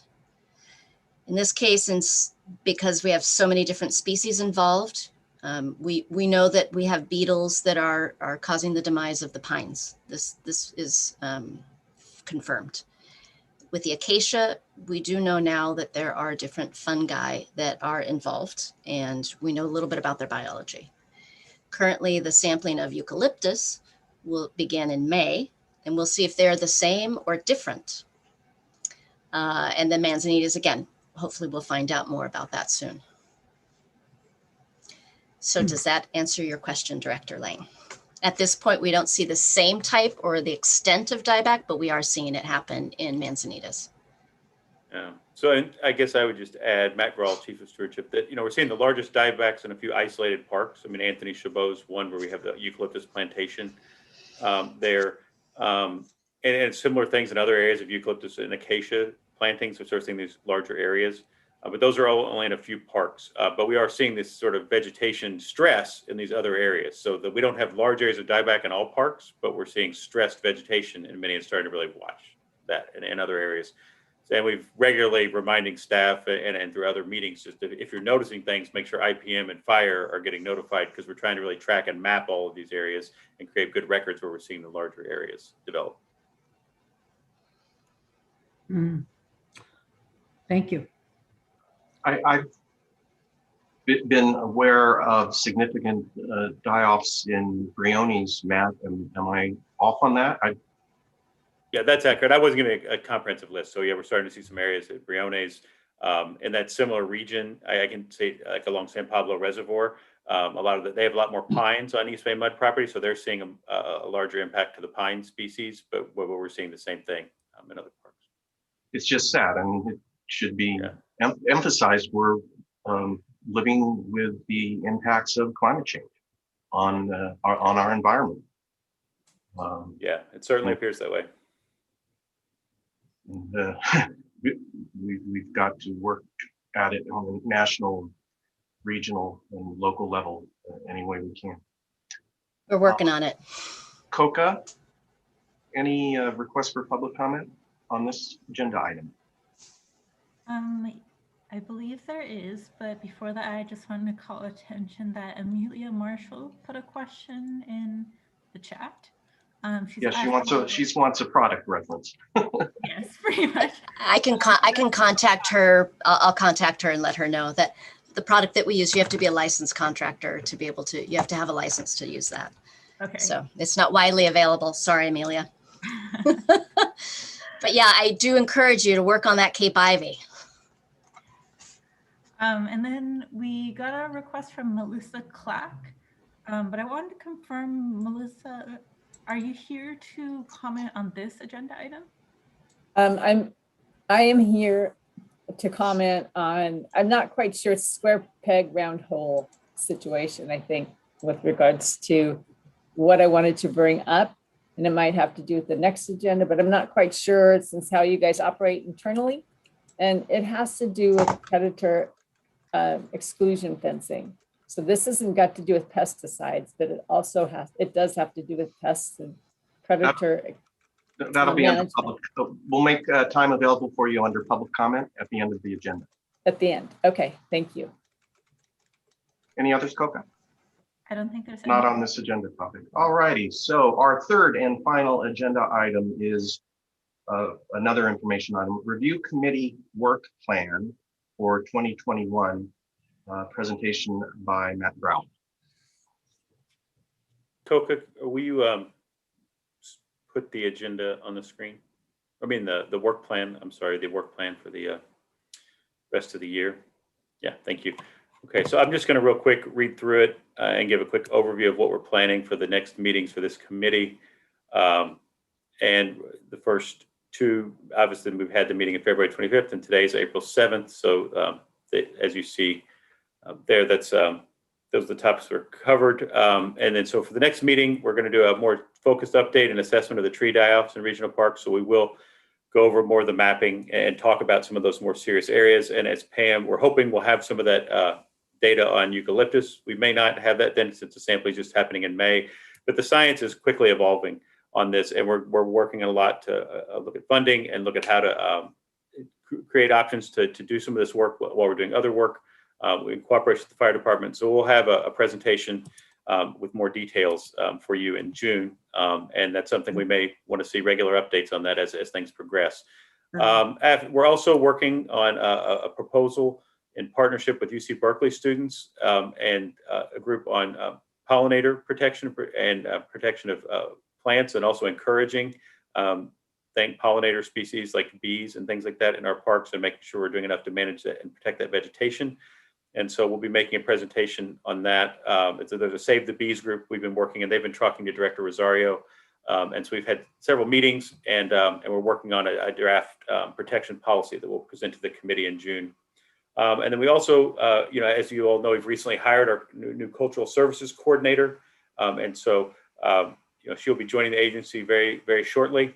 And we will be giving an overview of her, introducing her to the board members and the public at this meeting, and then also covering the cultural services coordinator work plan and some of the priority projects they're going to be focused on.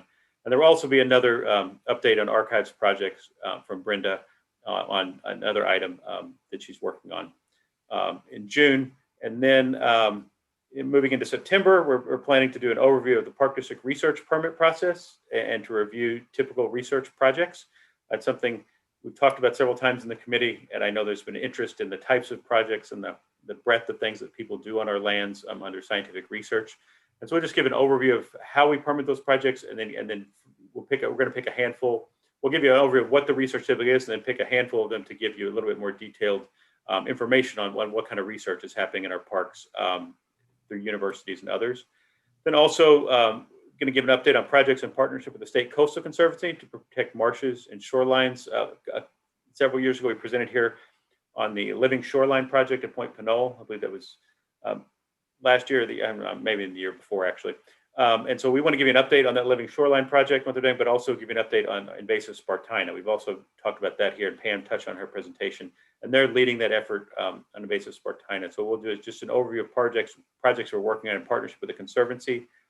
And then also several years ago, Save the Redwoods League did a study in Redwood Park, looking at our second and third growth trees and looking at their growth rates and the response to climate change. And they initially started looking at old growth forests, and then they went back and started looking at second and third growth forests throughout the state of California. And so we were part of that research project. And so we want to get an update on that study for the committee, and we'll be providing that then. And then also the cultural topic, there's going to be a cultural heritage topic on Park District properties on the historic register. So that's Anne Marie Guerrero. That's our new cultural service coordinator. We're planning to have her do that presentation. And then we move into the December meeting, and we're planning to do a summary of post-fire monitoring. We've been actively working to monitor wildfire impacts from last year from the SCU complex fire.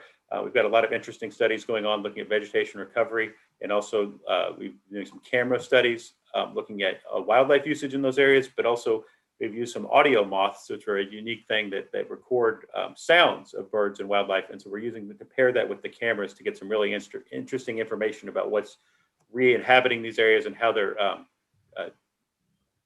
what's happening now after the fire. So we'll give an update on that monitoring, and that's something that monitoring will continue. So we'll be doing updates on that in the future as we see better information on how things are changing and recovering from the wildfires from last year. And then also we want to give you a review of our lake management programs to reduce harmful algal blooms. We've been through a full season. Pam touched on that today on the two systems we're using at Lake Anza and at Temescal. And we've had a few challenges with some of those systems, and we want to really talk more about that and talk about some of the next steps on algal management. And then there'll be another cultural topic on Native American tribal consultations and best practices, presented also by our cultural services coordinator. So that's the general plan. So Koki, you can take the list down now. But also curious to hear from board members on potentially other items, things that you'd want to hear about, or any comments on the items I just suggested, presented. Director Waspy? Well, having this being my second meeting on the Natural and Cultural Resources Committee, I'm amazed at the amount of work you plan on doing. I find it all fascinating, and I can't add anything more at this point. I look forward to hearing all these reports and studies. Yeah. Well, thanks, Director Waspy. I have a couple of things. The stewardship seminar, do you have a date for that? Oh, yeah, thanks, Director Lane. I appreciate that question. We have just got a target date, in November. And so I guess that's, we didn't necessarily include on the committee schedule. And there's a gap. So there's a bit of a gap on the schedule. And I'm sorry, since we just pulled it down, I'm forgetting the date for August. But basically, it's in early November. And so that's why we have a bit of a gap between the late fall meeting, the September, I think, meeting, and then December, is because we typically do that seminar. And so that is scheduled for early November. Coca could probably tell us the tentative schedule. I think we're still confirming some of the details. And likely, just so we have certainty with planning the event, we're probably going to do that again in a virtual environment, even though things are coming back and likely we'll be back to normal. I think we were thinking for ease of production, we would do it in a virtual environment and because we had such good success in attendance last year. We did talk about, so Coca did just post in the chat, we're looking at Wednesday, November 3rd and Thursday, November 4th. So doing it 2 days kind of back to back, and they will likely be a morning to early afternoon session the way we did this year, last year. And so that's kind of what we're thinking. And we'll get more information out that as we finalize the dates and the agenda. Okay, so it'll probably be 2 days. Yeah, 2 days. Yeah, we did that last year because of just, a full day on a computer screen gets a little intense, especially for those coordinating it that have to be there the whole time and they can't take breaks or step in and out. The presenters, maybe not as much, but yeah, we plan on doing it 2 days. Okay. Or 2 half days. I mean, that would be a better way of saying. Yeah, I have a particular fondness for manzanita, and to realize that some of those plants that were several hundred years old were reduced to ash in the Morgan Territory fire. I am wondering if at some point you can talk more about manzanita, and do we plan to do actually some active planting, replanting, or not? I would just like to hear more about the prospects for manzanita, because really after losing these ancient plants, for us, it was, I went in a mourning because those were phenomenal plants and very upsetting. And then the final thing is that we did have presentation last year on our cultural resources, and archives and recommendations about where we are, and some big visionary suggestions about what we should be doing. And I think that's going to go to executive.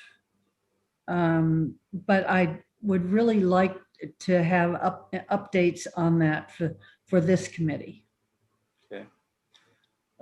Well, Brenda, I think, may still be on the call. I see her screen. I'm not sure if she's still listening. Maybe Brenda could respond to that a little bit. But quick before, before you lose the thread on the manzanita, I know we are monitoring that vegetation recovery out in those areas. And so, and I have seen a few areas where the manzanitas, everything was burned around them and they survived. And they look like they're doing okay. But I've seen the same photos you talked about where some were completely decimated, and I had the similar thought because I personally, I love the manzanita. And so we will be updating that. And we also may get in more information on the manzanitas with, we talk about tree die-off, because we're getting that information from Mount Diablo, and their manzanitas are really not faring well right now in the drought, which is very concerning because when they are native and nothing has really changed in that habitat. So at Mount Diablo, it's just a very special spot for manzanitas. So it's very concerning. And so we may touch on it there, but we'll also make sure we focus on that when we look at the fire recovery and response and address those. So, thanks. Thank you. Thank you, And, Duncan. Go ahead.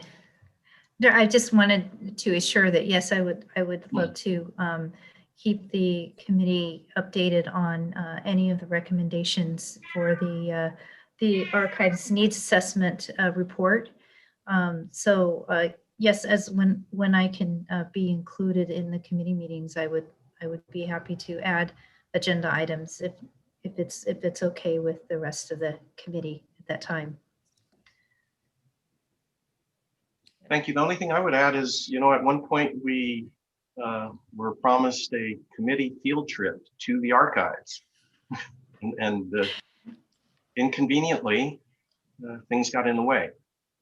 So please keep that one on your list. Yeah, yes, thanks, Director Coffey, for the reminder. Yeah. Well, I really, sorry, I don't mean to talk. Go ahead, Brenda. But yeah. Oh, sorry. It just would be a great celebration once the COVID restrictions are lifted and we could get back into the archives and get something set up for that. I would love that. Definitely. Yeah. I would try, I didn't mean to step over Brenda, but I was personally really excited about that because we were going to do it and go over to the archives and even we talked about other things we are going to coordinate around that event with the Serpentine Prairie and other things. So, and that happened to be, I think, the meeting right around after COVID happened, and then we had to change the schedule for last year. So I appreciate that suggestion, and either maybe we can incorporate that later this year or early next year. I mean, in the past, we have done a meeting at the Trudeau Center at times and then taken another tour. So I think that might be an option for that committee meeting, is maybe we do it upstairs. I mean, assume we have to be back in meeting in person. But we could do a meeting upstairs and then go downstairs and do the archives. But we have to obviously provide special notice to the public and make sure everyone's aware that it's at a different location. That would be great. So COCA, our Director Lane, any more questions? No. Okay, COCA, do we have any public comment on item number 3? No one has asked to talk on item number 3, but I did see someone come online. So if you are here to comment on this agenda item, could you please just unmute yourself or raise your hand? Public comment generally is next on the agenda. I think we're okay. We can move on to the. All right, so let's move to, before we close our meeting, we ask if there are public comments on any items that are not on this agenda. We have several people on here. I think around 6 people. Okay, I'll leave this one to you to manage, COCA. Sure. First, we have Carolyn Crisso. Could you please unmute yourself? Hi. You're going to be given 3 minutes to make your public comment, and it'll start when you begin. Okay, great. Can you hear me? Hi, good afternoon, everybody. My name is Carolyn Crisso. I'm a member of AFSCME Local 2428, and I'm going to read a letter, and I'll talk fast to try and get it in 3 minutes. So this letter is to state that AFSCME Local 2428 supports the Black employees' collective effort to rename Concord Hills Regional Park to Thurgood Marshall Regional Park, home of the Port Chicago 50. On July 17, 1944, a huge explosion at Port Chicago Naval Magazine killed 320 civilians and soldiers, 202 of whom were African American, the largest home front disaster of World War II.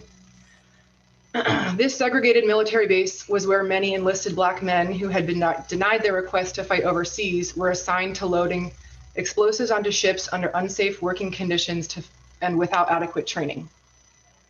Part of the lax safety precautions came from the white officers making bets regarding which groups could load munitions fastest.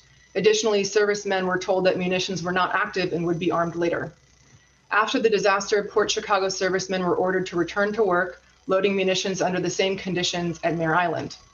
258 Black servicemen initially refused to return, citing safety concerns, but were threatened with a charge of mutiny, which in wartime can lead to death by firing squad.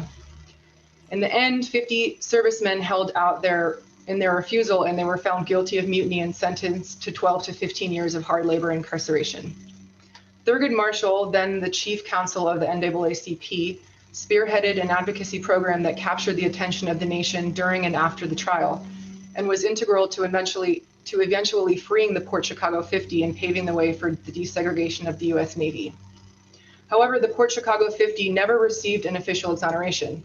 The fight to exonerate the Port Chicago 50 continues, and the proposed name pays tribute to those who put themselves on the line to demand an end to the discrimination in all military assignments. The NPS Port Chicago Naval Magazine National Memorial has begun to make the story of the Port Chicago disaster more visible, but there is very limited public access even without COVID restrictions. The Park District can further amplify the significance not only through increased public access to the land, but also by naming the park after the very individuals involved in changing American history after the Port Chicago disaster. In working towards more equitable practices in regard to whose stories are made visible, what we name an area does matter. Though the East Bay Park has a rich history of Black culture and achievement, only one of the district's 73 parks is currently named after an African American. Honoring Thurgood Marshall and the Port Chicago 50 in the park will double that number. make this important piece of national and local history more visible, and will work to further the district's stated mission to stand in solidarity with Black Americans.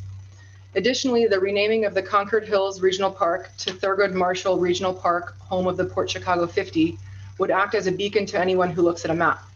Even if they are unfamiliar with the park, the name alone will illuminate exactly what took place and point to the seismic effect it had on national policies and racial injustice.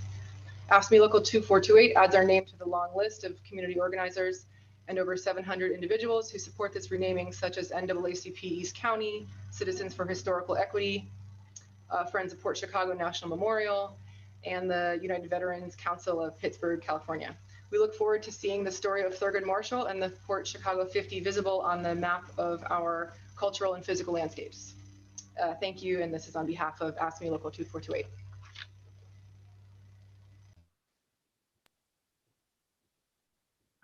Next, and just so you know, I see your raised hands, but I'm going in order of people entering the room, so I'll definitely get to you all. Alexander Wills is next. Could you please come online, and you'll have 3 minutes once you begin. Hello. Good afternoon, esteemed board members. I am speaking today in response to statements made by board member Colin Coffey yesterday at the April 6th board meeting.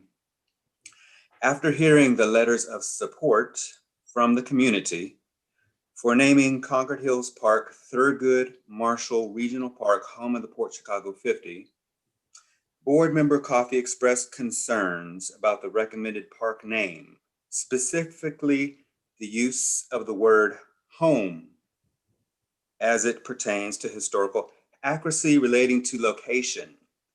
We appreciate the comment, and we would like to offer the requested feedback. Firstly, there is no basis in park district naming policy to deny this naming recommendation based on location or proximity. Secondly, the East Bay Regional Park District has done extensive research on this matter and decided many years ago, with input from National Park Service, that this park location is an appropriate place to honor the servicemen of Port Chicago, including the Port Chicago 50. It is in the Concord Hills Land Use Plan. The Naval Magazine was home to the servicemen while they served. All survivors of the Port Chicago explosion were moved to different bases after the explosions because the original Naval Magazine was completely obliterated. Board member Coffey is pointing out that new structures at Port Chicago Naval Magazine were add-ons, but everything built after the explosion at the Naval Magazine was technically an add-on. And those new structures, including the ones referenced by Mr. Coffey, were universally recognized as part of Port Chicago Naval Magazine. Port Chicago Naval Magazine was home of the Port Chicago 50. Port Chicago Naval Magazine extended into the land now known as Concord Hills Park. This has been agreed upon by the experts on this subject: Robert L. Allen, Steve Shanken, Reverend Diana McDaniel, and the distinguished veterans who served our country as stevedores loading munitions at Port Chicago. They all gave public comment at the April 6th board meeting supporting this name as it is worded. We should not measure inches on a map for the purpose of denying these servicemen the historical recognition they deserve. If historical accuracy is the goal, we should all defer to the expertise of the Black historians who endorse this park. They are experts at teaching the story, experts at being Black servicemen at Port Chicago, and they agree this proposed park name is appropriately worded. Thank you. Thank you very much.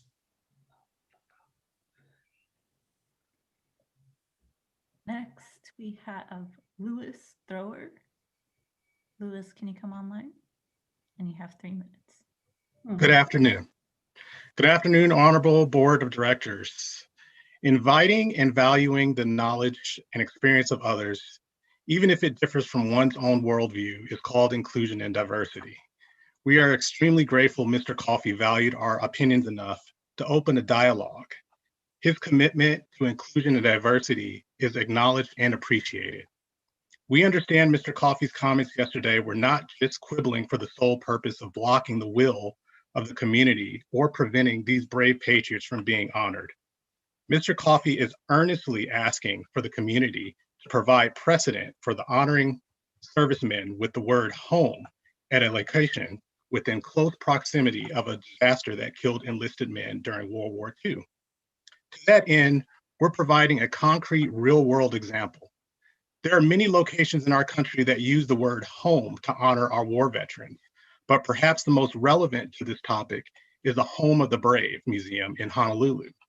This prestigious museum is named in honor of the American heroes of Pearl Harbor, yet the museum is not situated in the exact location where those enlisted men slept.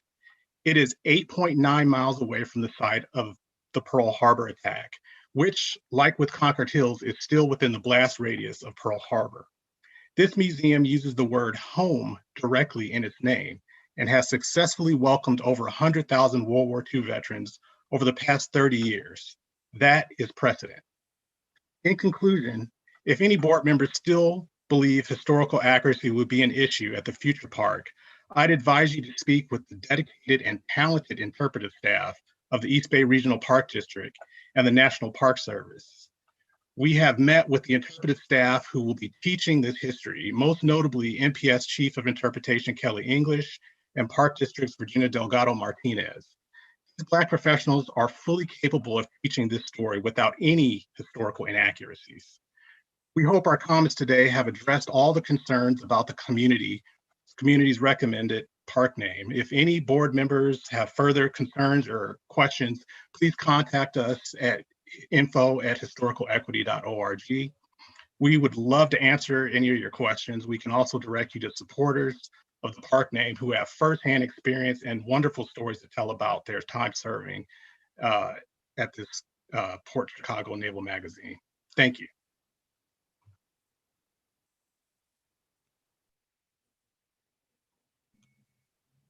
All right, thank you so much. Next, we have Willie Mims, who I believe is making another comment. Willie, can you come up? Yes, ma'am, coming now. All right, you have 3 minutes. To the presentations committee, Willie Mims, a member of the East County NAACP. I am not a historian, but I am a student of history. And students never stop learning. Just as I learned today from the historical presentation put on by Miss Brenda Montano, I am still in awe of her presentation. I was somewhat troubled by the response by one of your board members, Mr. Coffey, yesterday that I made. I thought that he was talking to me. So that's why I came back to this meeting today to somewhat set the record straight. I specifically stated that at one time, all along the waterfront in the Concord Hills, all of it was called the Port Chicago Naval Weapons Station, with the name change coming later to the Concord Naval Weapons Station. The original name, however, was actually Port Chicago Naval Magazine Station. Over 55 years ago, I worked out there on that waterfront where betting between white supervisors was still going on 19 years after that explosion. Betting on which team could load the most ammunition on them ships. With that said, at one time, everybody who worked out there at that base, from the Concord Hills to the waterfront, the Port Chicago Naval Weapons was called the Port Chicago Naval Weapons Station. I say this because, I say this to all of you, because I know what it was called, because I worked out there. I did not read it in somebody's book.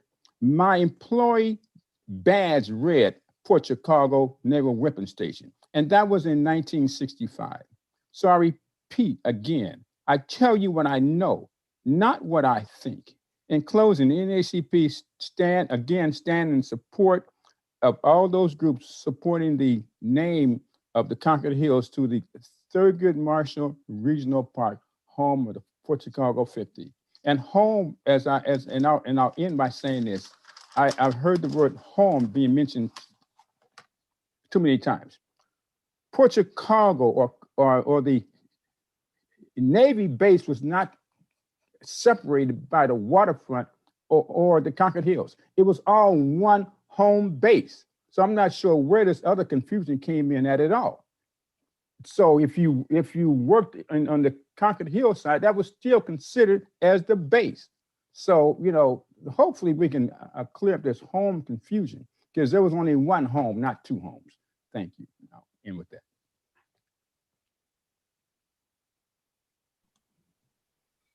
All right, thank you. Next, we have Melissa Clack. Melissa, are you there? I actually think I should come at the very end, because I think the other parties will be addressing a similar subject, and I think it's important that they do. I appreciate that. Thank you. And I have an info at East County NAACP. I'm not sure what your name is, but could you please state your name and make your comment? Yes, sure. Can you hear me? Yes. I can Good afternoon, everyone. My name is Victoria Adams, and I'm actually president of the East County branch of the NAACP. And hello to all of the board members, committee members. I've spoken to you before, been here before in support of the name Thurgood Marshall, home of the Port Chicago 50. I was here expressing my concerns about another name that had been presented to you when I came at that time. And now we're here again, and I want to assure you that my support has not wavered. We are still here as a branch, and the branch of support of other branches that we have throughout the area: El Cerrito, Richmond, Oakland, San Jose, in addition to our state conference, who is in support of this name. All of the things that all the speakers before me have said, we agree with that. And we hope that you all are in support of that. And we are here to do whatever it is that you need us to do, provide you with whatever information that you need to ensure that you would be able to vote and approve this name, and make sure that we will be able to have a park that is named after someone that we can recognize and honor.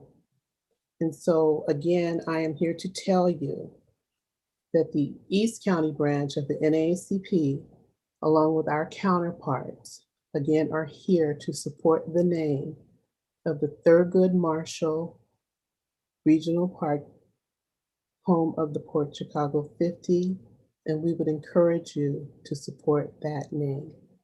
Thank you. Thank you very much. And I believe that's the only one, the last one for that item. So Melissa Clack, I believe it's your turn. Hi, good afternoon. The director's copy, etc. I have been here before, as you know, with regards to the feral cat issue, and I am by nature a problem solver. My whole life in the legal field has been about resolution, and in discussing the park I have been to every day, and I am an advocate for conservation as well as just common sense, practical solution. So I was unaware of a lot of the different areas that were fenced off for the endangered species, etc. And so now I've had time, since all of this sort of has fallen through, to gather information and collect different solutions. And one of the things I did bring up, and that I know was woeful when I was surprised to learn these were the protected areas, is the fencing that surrounds these protected marshes. It's completely inadequate.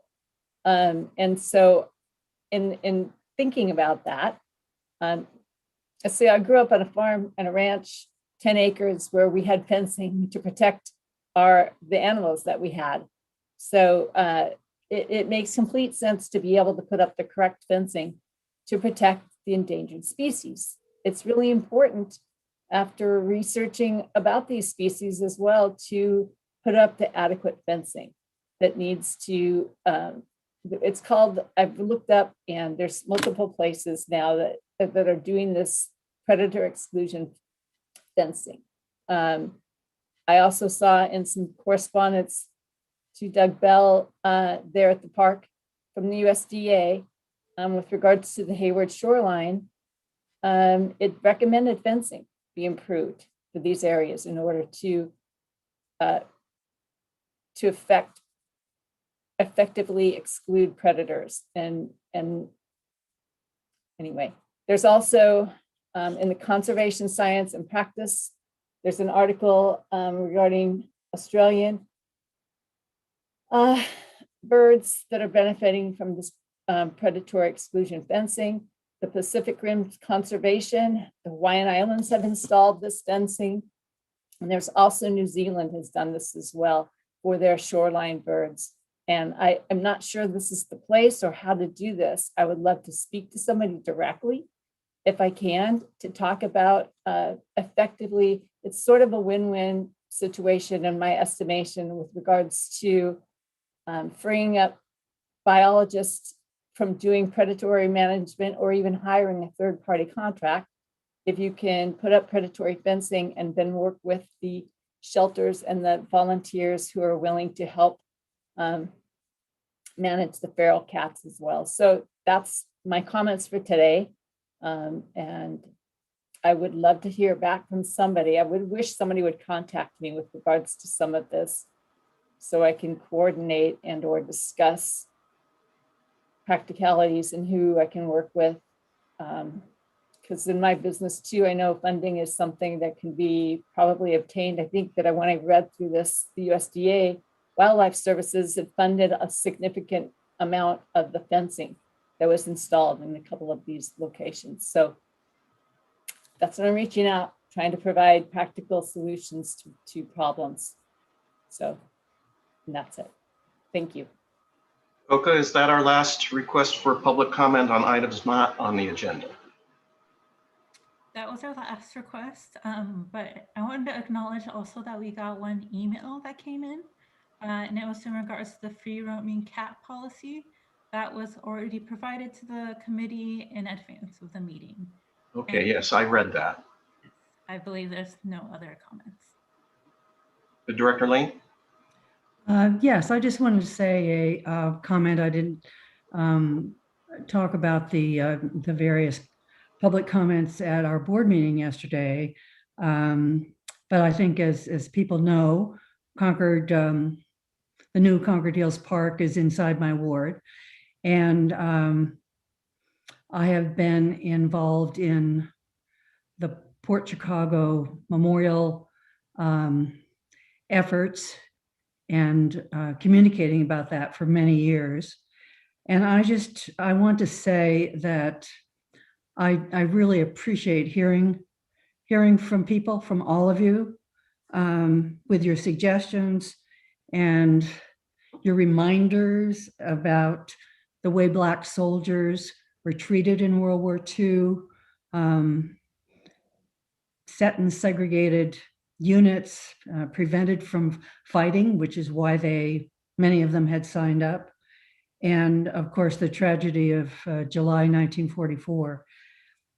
The Park District, with the staff that some of you have mentioned, has been working actively with the National Park Service to facilitate information and the story of Port Chicago for many years. You know, the 50th anniversary, the 75th anniversary events, and our interpretive staff from both Park District and National Parks several years ago went through what they would like to see the visitor center convey to the public when that center is open. And so I just want to assure you that we are very aware of the challenges to get to the memorial on the shoreline now. And we have had plans for many years to talk about this story as well as the history of this land, which includes Indians, agriculture, the Navy, etc. And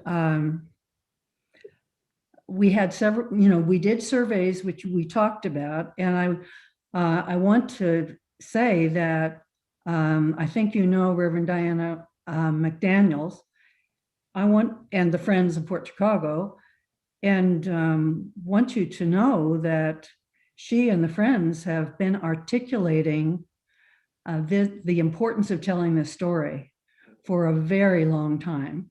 And I'm sure she appreciates having allies who have learned about this. So the Park District has this responsibility of naming the park, and we're certainly going to be listening to what people say to us.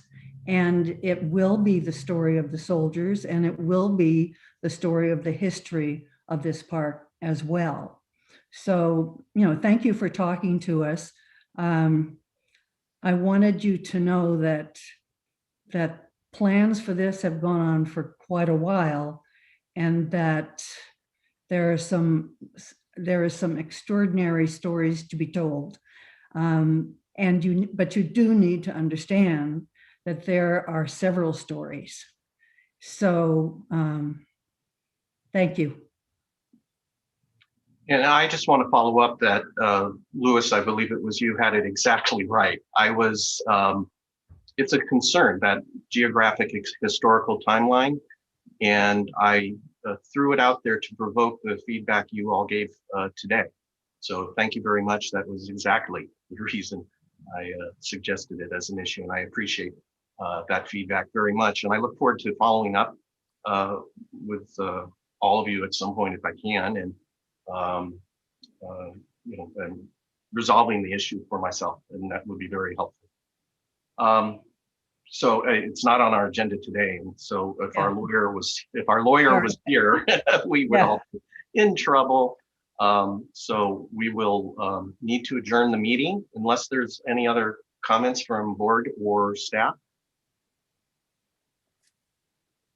Hearing none, thank you all, especially staff, Matt and Coco, and all the senior staff that attended today. Your presence was much appreciated, Brenda. Thank you. Thank you for a very, very good meeting. Yeah, thank you, Director Coffey. I just want to acknowledge to the woman, Miss Clack, who spoke. We will follow up with her. I was going to let her know, but she already left the meeting before I could tell her. But we'll get her contact info. We're already looking at that. I know. Also with Brown Act, we wanted to talk about it, but I'd love to talk to her more and get her suggestions since she's been thinking about it. So we'll do that. So if you could get a hold of her, that would be great. I was going to suggest before she left that she get a hold of you. But, yeah, same. I turned my camera on. I was going to say something, and then she had left before we could get to it. But we will. So thank you. Thank you. Okay, we stand adjourned. Thank you all.